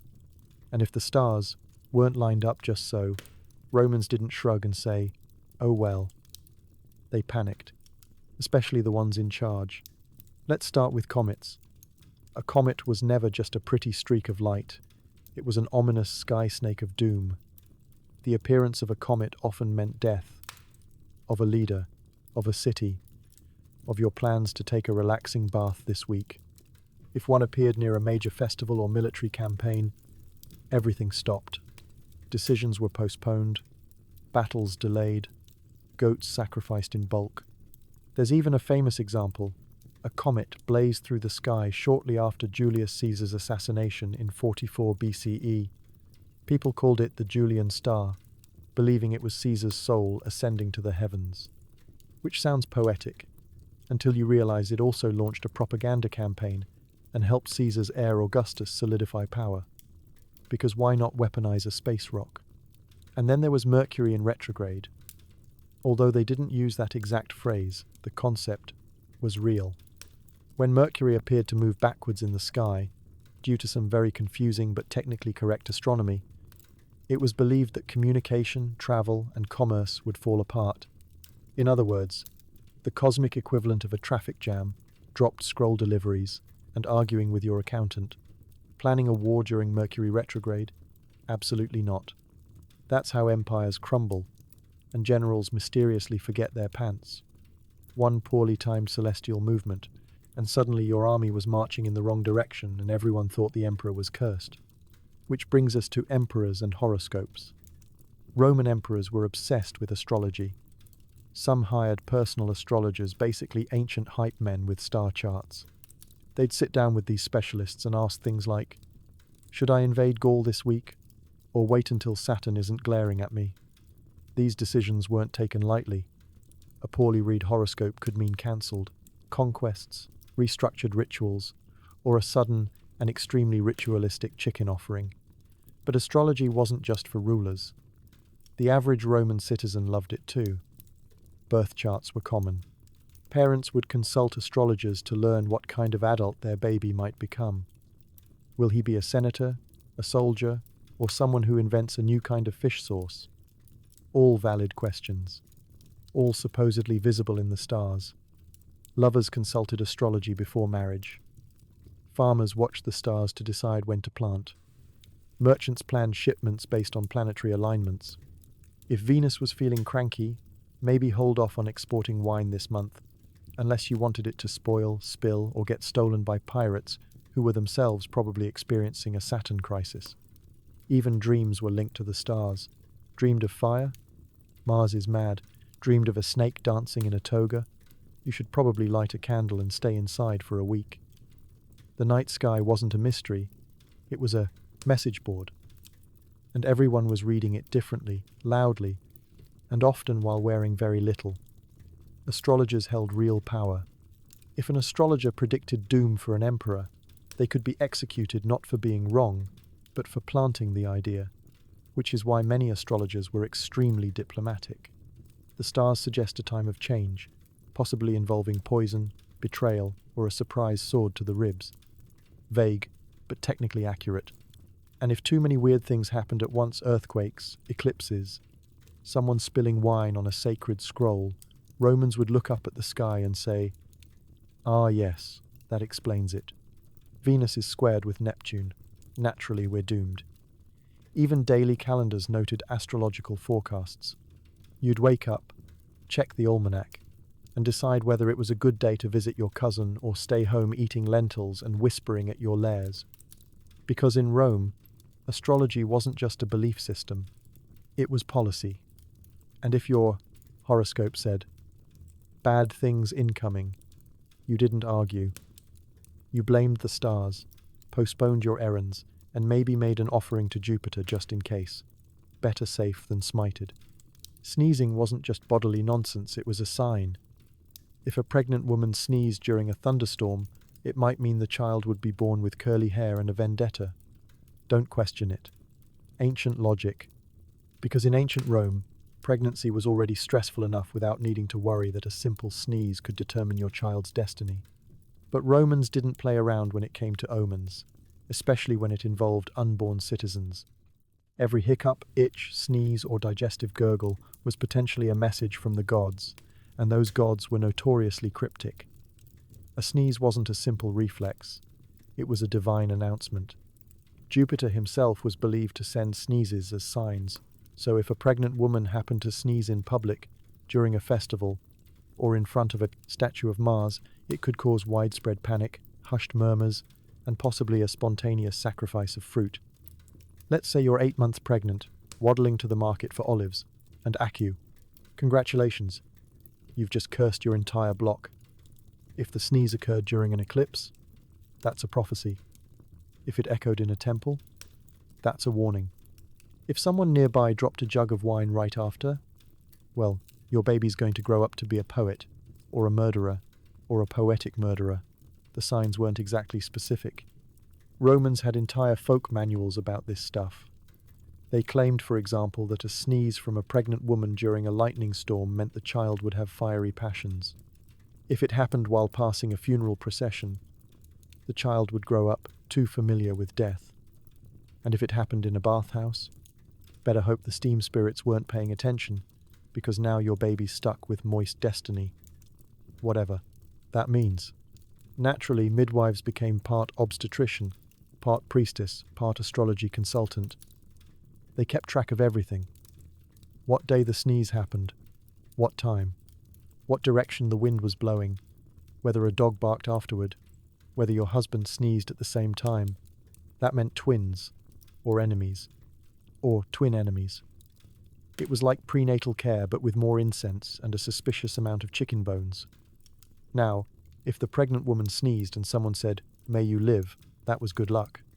That blessing was believed to seal the sneeze and prevent bad omens from slipping through. But if no one said anything, or worse if someone laughed, then the bad luck stuck to the unborn child like a toga to a sweaty senator. To protect themselves, some women wore protective amulets specifically against sneeze-based curses. These included red thread, tiny charms shaped like frogs, and one particularly popular item, a small bronze foot meant to stomp out bad omens. It also doubled as a surprisingly aggressive fashion statement.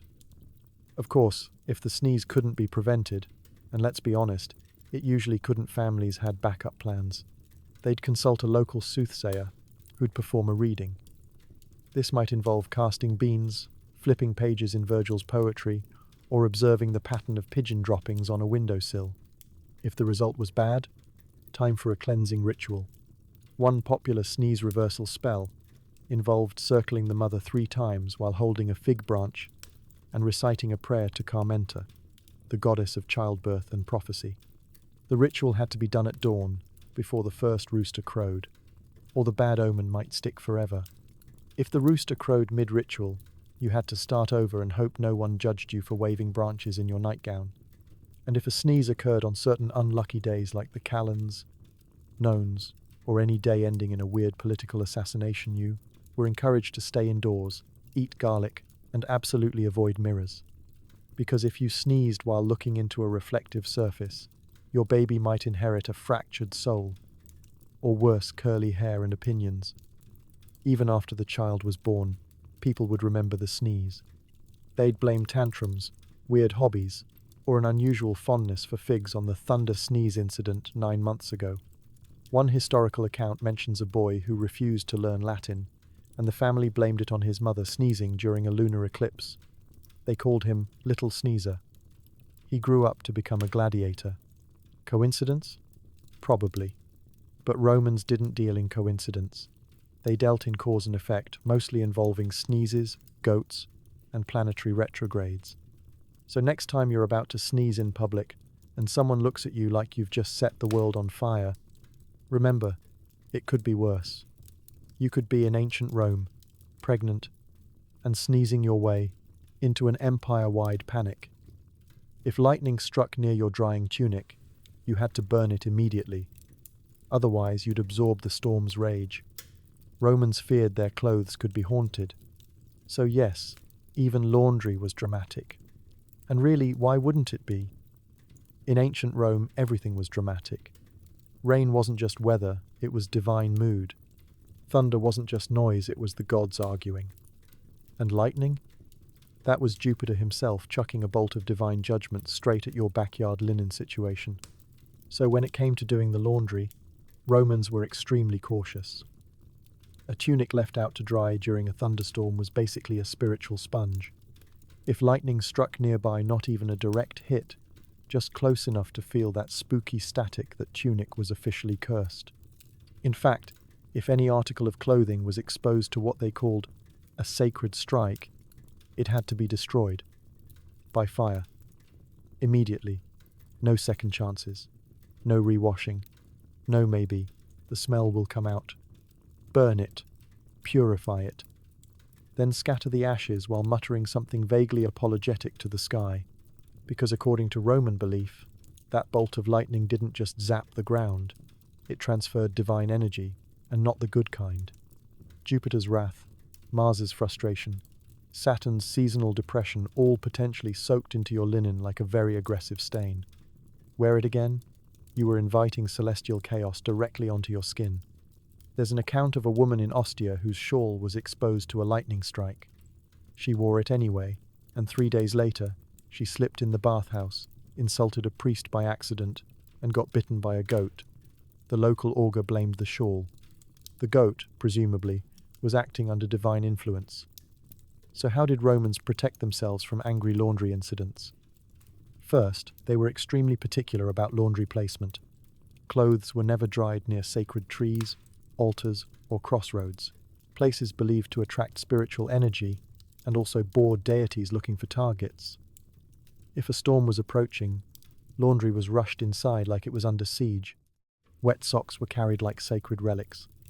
Togas were folded and hidden beneath beds, which in Roman superstition was considered the neutral zone of a home too low for the gods, too dusty for the spirits. Second, they used protective charms on laundry lines. Strings of garlic, little bronze hands, called manusphika, and even phallic amulets were hung near drying garments to ward off supernatural interference. Because if your neighbors didn't think your clothesline was protected by genital-shaped talismans, were you even doing laundry correctly? And yes, even the act of folding had rules. You couldn't fold while facing west during the month of October. That was considered inviting the winds of morning. No idea what that means exactly, but it sounds like a great way to curse your undergarments. If your tunic did get hit, and you somehow didn't burn it well, you had options. Dangerous, complicated, deeply unnecessary options.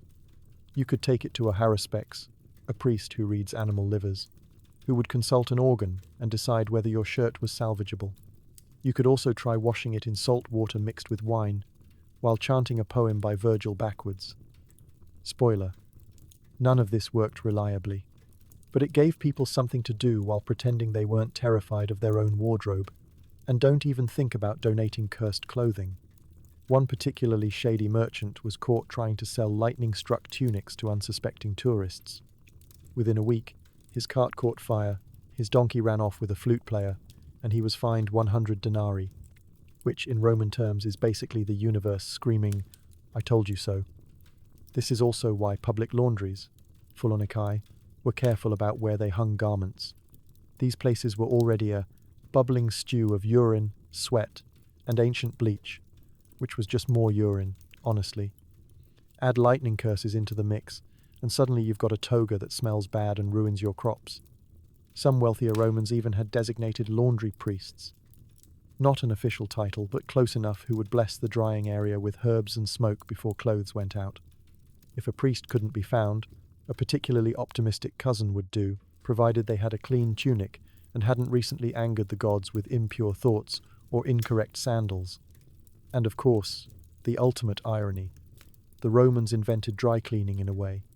Clothes weren't washed in water so much as stomped, beaten, soaked in ammonia, and sun-dried like sacrificial offerings. But despite their complex methods, they still feared one simple truth: you can bleach out a stain, but not a curse. So next time it's storming, and your hoodie's on the line, spare a thought for the ancient Romans, racing through courtyards with armfuls of dripping tunics, praying they hadn't just summoned Jupiter's wrath onto their underpants. Because in Rome, even your laundry had spiritual baggage. Whistling at night might summon spirits, or demons, or your dead uncle's disappointed ghost. Basically, keep it quiet unless you want to turn your evening stroll into a horror movie. Because in ancient Rome, nighttime wasn't just after dark. It was a whole different category of terrifying. Once the sun went down, the world shifted into ghost hours, and everything shadows, breezes, the sound of your own footsteps became suspect. It wasn't just dark, it was haunted. And whistling? That was like sending an RSVP to the supernatural realm with directions to your exact location. Romans believed that whistling after dark attracted spirits, not the fun kind, not the helpful kind, and definitely not the kind you wanted hanging around your courtyard fountain. Whistling was considered a sort of sonic beacon, a high-pitched, cheery little tune that, to ghosts, sounded like, "Please haunt me immediately." There were entire taboos around nighttime behavior, and whistling was high on the list, right up there with walking near crossroads, staring into mirrors, or saying the name of someone who had recently died while standing near a fig tree. Do that, and you were basically auditioning to be cursed.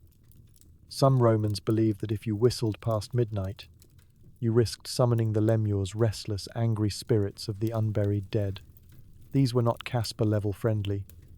Lemures were ghostly squatters, wandering the world in frustration, searching for vengeance, closure, or just a warm place to sulk. Whistling, especially a cheerful whistle, was seen as disrespectful. "Why are you so happy?" the ghosts would presumably ask, before rearranging your furniture and souring your wine. One superstitious writer claimed that every time someone whistled past his house at night, his cat refused to come inside, which, in Roman terms, was a certified spiritual red flag. But it wasn't just about ghosts. There were also fears about summoning demons, known as larvae or lemures, depending on the ghost's mood. These weren't your pitchfork-carrying hellspawn. They were more like invisible freeloaders who made your food rot faster, whispered rude things in your dreams, and occasionally shoved vases off shelves just to hear them break. And then there were domestic spirits, like your great-aunt's soul, who might be lingering near the hearth. A night whistle could wake her up, and while that might sound touching, ancient Roman ghosts weren't known for their emotional restraint. You'd know you messed up when your bread refused to rise the next day, and your goat gave you attitude. So what did people do to avoid these problems? Well, for starters, they didn't whistle, or if they had to say, to call a dog or scare off a suspicious pigeon, they'd whisper a quick apology to the lares, the household gods, make a small circle with their thumb and forefinger, a protective gesture, and walk home very quickly without looking behind them. And if someone else whistled nearby at night, panic. You'd clutch your amulet, maybe spit over your shoulder 3 times, that was a thing, or rub garlic on your doorframe to block entry to ghostly visitors. It's hard to say if any of this worked, but it felt productive, and sometimes that's all that matters when you're being stalked by invisible ancestors. There were even laws in some communities against loud noises at night, not for civic peace, but because noise might attract spirits. Whistling, shouting, singing too joyfully, all considered risky behavior after sundown. Better to keep it quiet, sip your wine, and let the ghosts pass by without noticing you. And don't think you could fake out the spirits by whistling through your teeth or humming instead. The gods were not fooled. Neither were the ghosts. A woman in one story tried to hum her way through a cursed alley and ended up with sleep paralysis for 3 weeks and a cursed fig tree in her garden. You don't want that. Of course, there were countermeasures. Bronze bells were believed to ward off evil. Carrying a sprig of rue or wormwood might help. Some people even wore phallic charms. Again, when in doubt, the Romans brought out the miniature bronze genitals. But even these protections weren't considered foolproof. At the end of the day, the best policy was simple. Don't whistle. Not at night. Not ever. Because maybe nothing would happen. But if your wine turns to vinegar, your goat disappears, and your cousin shows up with unsolicited financial advice, you'll know what you did. You whistled, and now you have to live with the consequences. Before battle, priests fed chickens to see if they were willing. If they ate, it was a good omen. If not, delay the battle, or ignore the sign, and get hilariously defeated, as one Roman general famously did. Because in ancient Rome you didn't charge into battle based on courage, training, or even common sense. You waited to see whether a bunch of birds felt like snacking. These weren't just any chickens. These were sacred, state-funded, military-grade chickens, specially trained to eat. That's it. Their entire job was to peck at grain at the right time so the fate of the Roman Empire could move forward. They were housed in little cages and travelled with the army like feathery consultants. Some soldiers had swords, others had javelins, and then there was Marcus, who carried a chicken coop. The whole process was overseen by a priest known as a Polarius, which loosely translates to the chicken guy. He was responsible for interpreting the birds' behavior. Did the chickens eat greedily? Victory was near. Did they pick at the grain slowly? Uncertainty. Did they refuse to eat altogether? Terrible omen. Go home, cancel the invasion, start a different war maybe. And of course, if the chickens happened to poop immediately after eating, even better. That was the ancient Roman version of a double rainbow. Total divine approval. Now, You might be wondering, what happened when the chickens didn't cooperate? Well, there's a reason this is called a debacle. The most infamous incident happened in 249 BCE, during the First Punic War. The Roman consul Publius Claudius Pulcher, whose name already sounds like someone who doesn't take advice well, was preparing for a naval battle against the Carthaginians. As tradition required, he consulted the sacred chickens before engaging. The priests brought out the birds, offered them grain, and the chickens weren't hungry. They just stared. Maybe blinked once, maybe clucked condescendingly. They refused to eat. Bad omen, right? A sign to postpone, reconsider, maybe have a nice bath. But Pulcher was having none of it.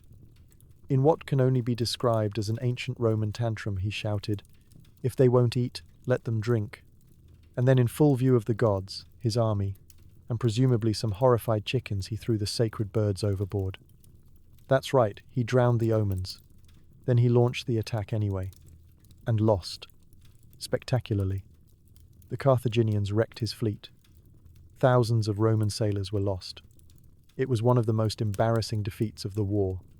And back in Rome, people weren't angry that the battle was lost. They were angry about the chickens. Pulcher was charged with impiety, disrespecting the gods. Because in Rome, offending Jupiter was worse than losing ships. This single incident became the gold standard of, you should have listened to the chickens. After that, generals took the omens a little more seriously. Chickens that ate too fast? Wait. Chickens that pecked only with the left beak? Consult a haruspex. Chickens that sneezed. Yes, that's a thing. Postpone your entire campaign. And the rituals only got more elaborate.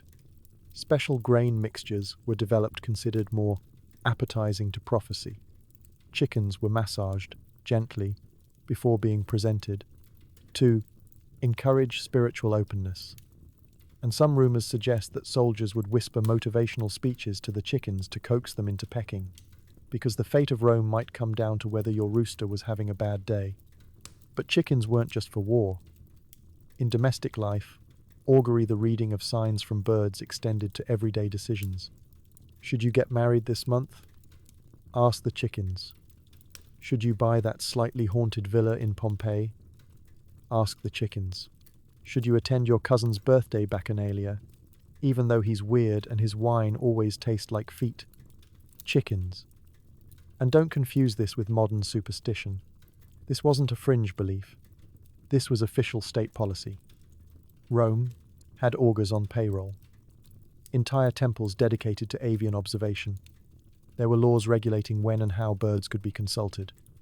If your chicken said no, you didn't argue. You postponed history. It wasn't about logic. It was about divine alignment. Chickens were the messengers. You were just the medium. If you ignored the message, well, ask Pulcher how that turned out. Spoiler. Badly. Very, very badly. So next time you see a chicken pecking at the ground, don't laugh. That bird might be interpreting your future. And if it refuses to eat, maybe reschedule your big plans. Because in Rome, fortune favors the birdseed. If your stew bubbled a certain way, that was a warning. Betrayal was near. Soup was considered an emotional barometer, apparently.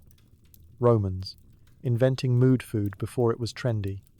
Because in ancient Rome, meals weren't just meals, they were mystical diagnostics. Every bubble in your stew, every crackle of your roast, every suspicious gurgle from your neighbor's lentil pot was potential evidence that the universe had something to say. And most of the time, what it had to say was, you're about to get stabbed in the back by someone who borrowed your ladle. You see, Romans didn't just eat dinner, they read it. Especially stews, soups, broths, and porridge, which were easy to observe, and extremely prone to ominous burbling. Entire households would go quiet as someone leaned over the pot and squinted at the surface. If the bubbles formed a circle, peaceful day. If they clustered on one side, a visitor is coming. If one popped too loudly, either a thunderstorm or passive-aggressive betrayal, possibly both. The stew didn't even need to smell bad. It just needed to bubble with intent. Certain ingredients were also watched closely. A piece of meat that floated when it should have sunk? Someone close to you was lying. Vegetables that refused to soften no matter how long they boiled? Emotional stubbornness in the family. And beans that split down the middle while cooking? Dishonesty in your marriage, or at least a very juicy argument in your future? One Roman cookbook, probably ghostwritten by a particularly suspicious uncle, even warned, "If the stew froths while no one stirs it, your household is cursed by envy." There's a chance it was just old lentils, but why take the risk? And let's not forget the rituals. Before dinner, some families performed mini auguries, not just to bless the food, but to listen to it. They'd light incense, stir clockwise 3 times, and lean in close. A soft simmer meant the gods were content. A loud boil? The gods were yelling. If the stew hissed unexpectedly, that meant Jupiter was probably judging your life choices, and maybe it was time to cancel your affair. Wealthier Romans took it even further. Some hired professional food interpreters, basically culinary psychics. These people weren't chefs. They were spiritual chefs. They didn't cook, they diagnosed. "Ah, yes, your fish stew smells faintly of deceit and poorly hidden gambling debts. You should speak to your cousin Marcus." In fact, one known figure, a freedman named Tertinius the soothsayer, became locally famous for his ability to predict everything from marital disputes to local politics, using only a steaming pot of barley broth. People travelled miles to hear him say things like, "Your lentils fear change," or "This chickpea has seen things." He once accurately predicted a minor Senate scandal after a spoonful of carrot mush gave off what he described as accusatory steam. And it wasn't just private superstition. Even temples got involved. During festivals, priests might pour sacred broth into a bronze bowl and observe the patterns. Did it spiral? Did it congeal oddly? Did it whisper your name? That one was rare but highly alarming. Soup could be used to forecast weather, elections, and whether the goats would behave during a parade. But nowhere was soup betrayal more feared than at the dinner table. Let's say you're hosting a modest dinner party. You ladle out some rustic lentil stew. Everything's fine until your guest takes a bite, pauses, and says, "This tastes uneasy." Now you could laugh. Or, if you're Roman, you drop your spoon and immediately accuse your neighbor of plotting against you, because something in that soup has clearly absorbed the tension in the room. The broth knows. And now everyone else knows. The broth knows. The phrase, "watch the pot," wasn't just about boiling over. It meant literally, watch the pot, observe, interpret, fear. Even leftovers were treated with suspicion. Reheated stew that bubbled differently the next day? That wasn't just temperature, that was time-based betrayal. Romans believed that some omens fermented. What didn't reveal itself today might reveal itself tomorrow, especially if it involved barley, pork, or a suspicious number of leeks. Of course, some people ignored the signs. "It's just soup," they'd say. Those people often found themselves ghosted by dinner guests, cursed by their lairs, or mildly poisoned by undercooked beans. Coincidence? The stew thinks not. So the next time you're standing over a pot of simmering broth, wondering if it smells a little too reflective, pause for a moment. Does it bubble gently, or does it bubble with judgment? Because in ancient Rome, even your dinner was watching you, and it had opinions. Forget Friday the 13th. Romans feared Tuesday the 13th, because Tuesday was Mars's day, the god of war. Combine that with the 13th, and it was practically a cosmic slap in the face. And in Rome, a cosmic slap wasn't metaphorical, it was serious business. If the gods weren't in a good mood, and let's be honest, they usually weren't, a bad day on the calendar could mess with everything from your marriage to your digestive system. See, the Roman week didn't run on weekends and Monday blues, it ran on gods. Each day of the week was associated with a deity. Monday was for the moon, Wednesday belonged to Mercury, Friday was Venus's spa day, and Tuesday? Tuesday was ruled by Mars, the god of war, blood, vengeance, and mildly inconvenient sword injuries. So even on a regular Tuesday, the air felt tense. The kind of day where your sandals break, your toga rips, and a pigeon poops on your scroll mid-sentence. Just Mars energy. Now, combine that with the number 13, which was already considered deeply unsettling by Roman standards. 13 was associated with disorder, imbalance, and awkward dinner party seating arrangements. 12 was a sacred number, 12 months, 12 Olympian gods, 12 tables of Roman law. But 13? 13 was one too many. It was the guy who showed up uninvited and brought bad wine. So when the 13th landed on a Tuesday, it was basically a cosmic red flag. Mars plus 13 equals mayhem. Entire. Neighborhoods would lock their doors. Merchants delayed transactions. Marriages were postponed. Political meetings were rescheduled due to vague cosmic aggression. Superstitions around this unholy combo were so strong that many Romans refused to travel on that day. There's even a record of a man who refused to leave his house on a Tuesday the 13th, only to fall through a floorboard while trying to avoid a black cat. The augur later said, well, he was doomed either way. Mars, as a day, influencer was not gentle. Tuesdays were believed to carry his energy, impulsive, violent, competitive, and just a little sweaty. Want to start a new business on a Mars day? Bad idea. You'll argue with your partners and end up selling haunted cabbage. Want to confess your feelings to someone? Try Venus's day. On Tuesday, you're likely to get rejected and challenged to a duel. And on the 13th, the chaos reached its peak. Weddings? Never on a Tuesday the 13th. Doing so was considered an invitation for marital arguments, financial ruin, and suspicious boils. Giving birth on that day? Midwives whispered protective prayers, and the baby was often given an extra amulet, just in case Mars decided to give it strong opinions as a personality trait. Even legal cases were avoided.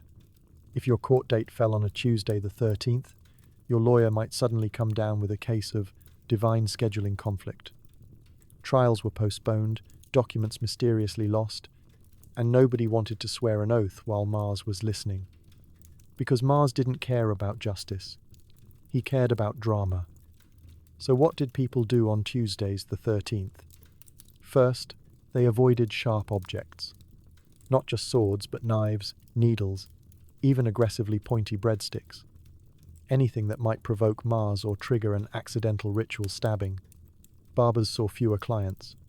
Cooks used spoons for everything. One account says a woman refused to sew because she was not in the mood to bleed into her tunic again.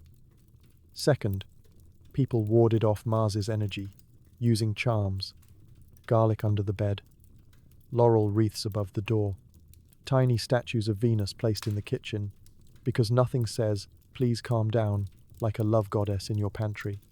Some households even played calming music, flutes, lyres, maybe a slow chant to soothe the war god nerves in the atmosphere. Third, they postponed decisions. You didn't make big purchases. You didn't confront your cousin about stealing olives. You didn't adopt a cat, sign a contract, or make eye contact with your neighbor's weird kid. You just waited it out. Quietly. Inside. And if you absolutely had to do something risky on a Tuesday the 13th, like travel, or fight a legal case, or propose to someone who hated Tuesdays, you did it with a lot of rituals. A goat was sacrificed. A coin was buried. Someone walked backward while holding figs. You know, the usual. Was it rational? No. Did it work? Also no. But did it make people feel like they had some control over the day? Mars and the number 13 teamed up to ruin everything? Absolutely.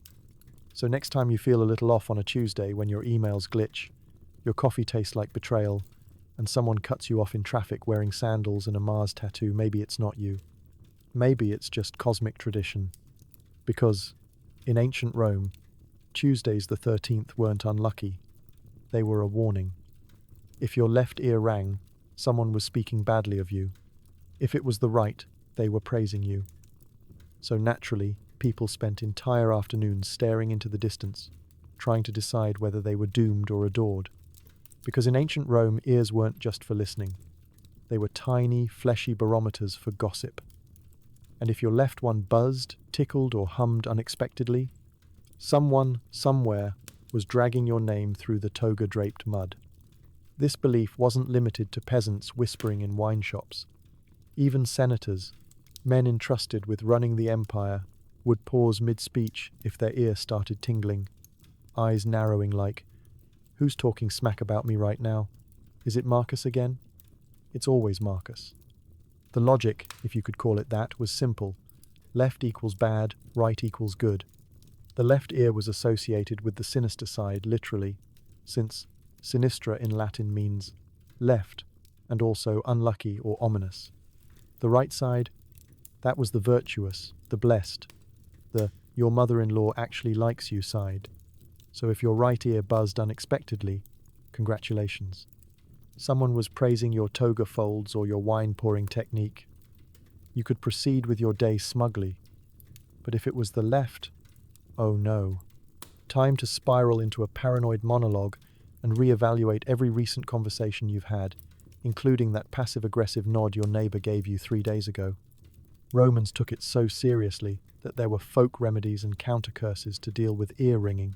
If your left ear rang and you suspected gossip, you were advised to bite your thumb, yes, really, and mutter a protective curse toward the forum.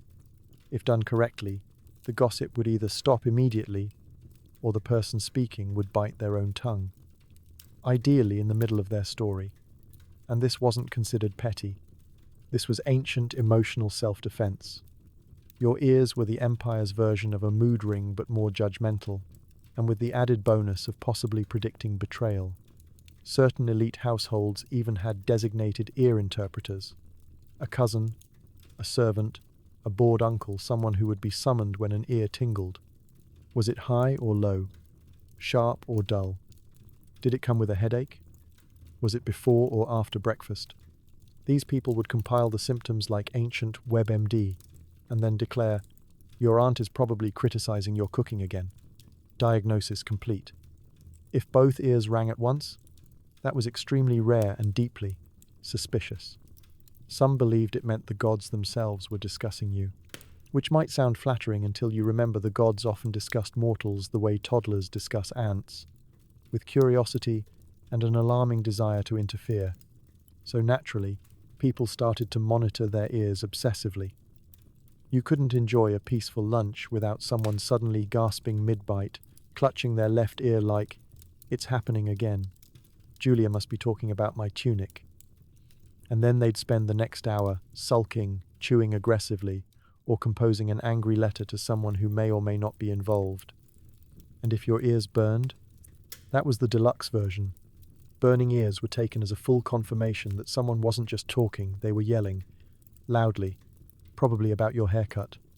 And if it was your left ear burning, while also ringing, during a full moon, cancel your appointments. There's a betrayal brewing, and it probably involves stolen cheese. Of course, some people leaned into it. One merchant claimed his ears rang every day and used it as proof that his competitors feared his greatness. Others tried to reverse engineer praise by complimenting themselves loudly, hoping it would cause their right ear to ring. Gaius is so handsome and intelligent. Waits. Nothing happens. Maybe I need to say it louder. And yes, poets got involved. One particularly dramatic verse reads, "My ear did sing, so softly sweet a whisper woven in deceit. If left it be, my name they mock. If right, I'm praised now check the clock." No one really knew why the clock mattered, but it rhymed, so they went with it. This ear obsession eventually spilled into other cultures and centuries, proving that when it comes to overthinking bodily sensations, humans are impressively consistent. But the Romans? They were the original drama llamas of the auditory world.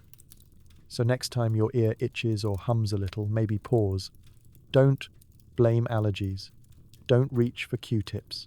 Just glance around suspiciously and whisper to yourself, "Who dares speak my name?" Because in ancient Rome, your ear didn't just hear gossip. It was the gossip. So tonight, as you drift off in your soft, climate-controlled room with noise-cancelling earbuds and a mattress that cost more than a Roman's entire house, maybe pause to appreciate how far we've come. Because the Romans? They lived every day with the low-key terror that a sneeze, a bird, or a funny-looking loaf of bread might ruin their entire week. They avoided public toilets not just because of hygiene, but because ghosts were known to hang out there. Their solution to bad vibes was garlic necklaces, tiny bronze genitals, and asking the stars whether Mercury was feeling dramatic. They stared into the sky, flinched at eclipses, whispered about curses, sacrificed chickens, and still managed to build an empire with indoor plumbing, central heating, and enough statues to populate several horror films. Was it rational? Not at all. Was it effective? Occasionally. Was it entertaining? Absolutely. And somehow, despite it all, they survived. They pushed forward through superstition and fear, through haunted bathhouses and aggressive geese. They built roads, wrote poetry, and invented the calendar we still mess up. So next time your horoscope tells you to avoid confrontation, or your toast pops up a little too crispy, take comfort in knowing that your ancestors would have handled it by sacrificing a goat and blaming Jupiter. You, on the other hand, get to roll over, fluff your pillow, and fall asleep knowing the scariest thing in your room is probably the laundry you forgot to fold. So rest easy, brave time traveler. You've survived the haunted latrines of Rome. Tomorrow is another day, hopefully one with less poultry-based prophecy. Good night. And may your dreams be completely free of angry statues, bad omens, and anything that hoots in the dark.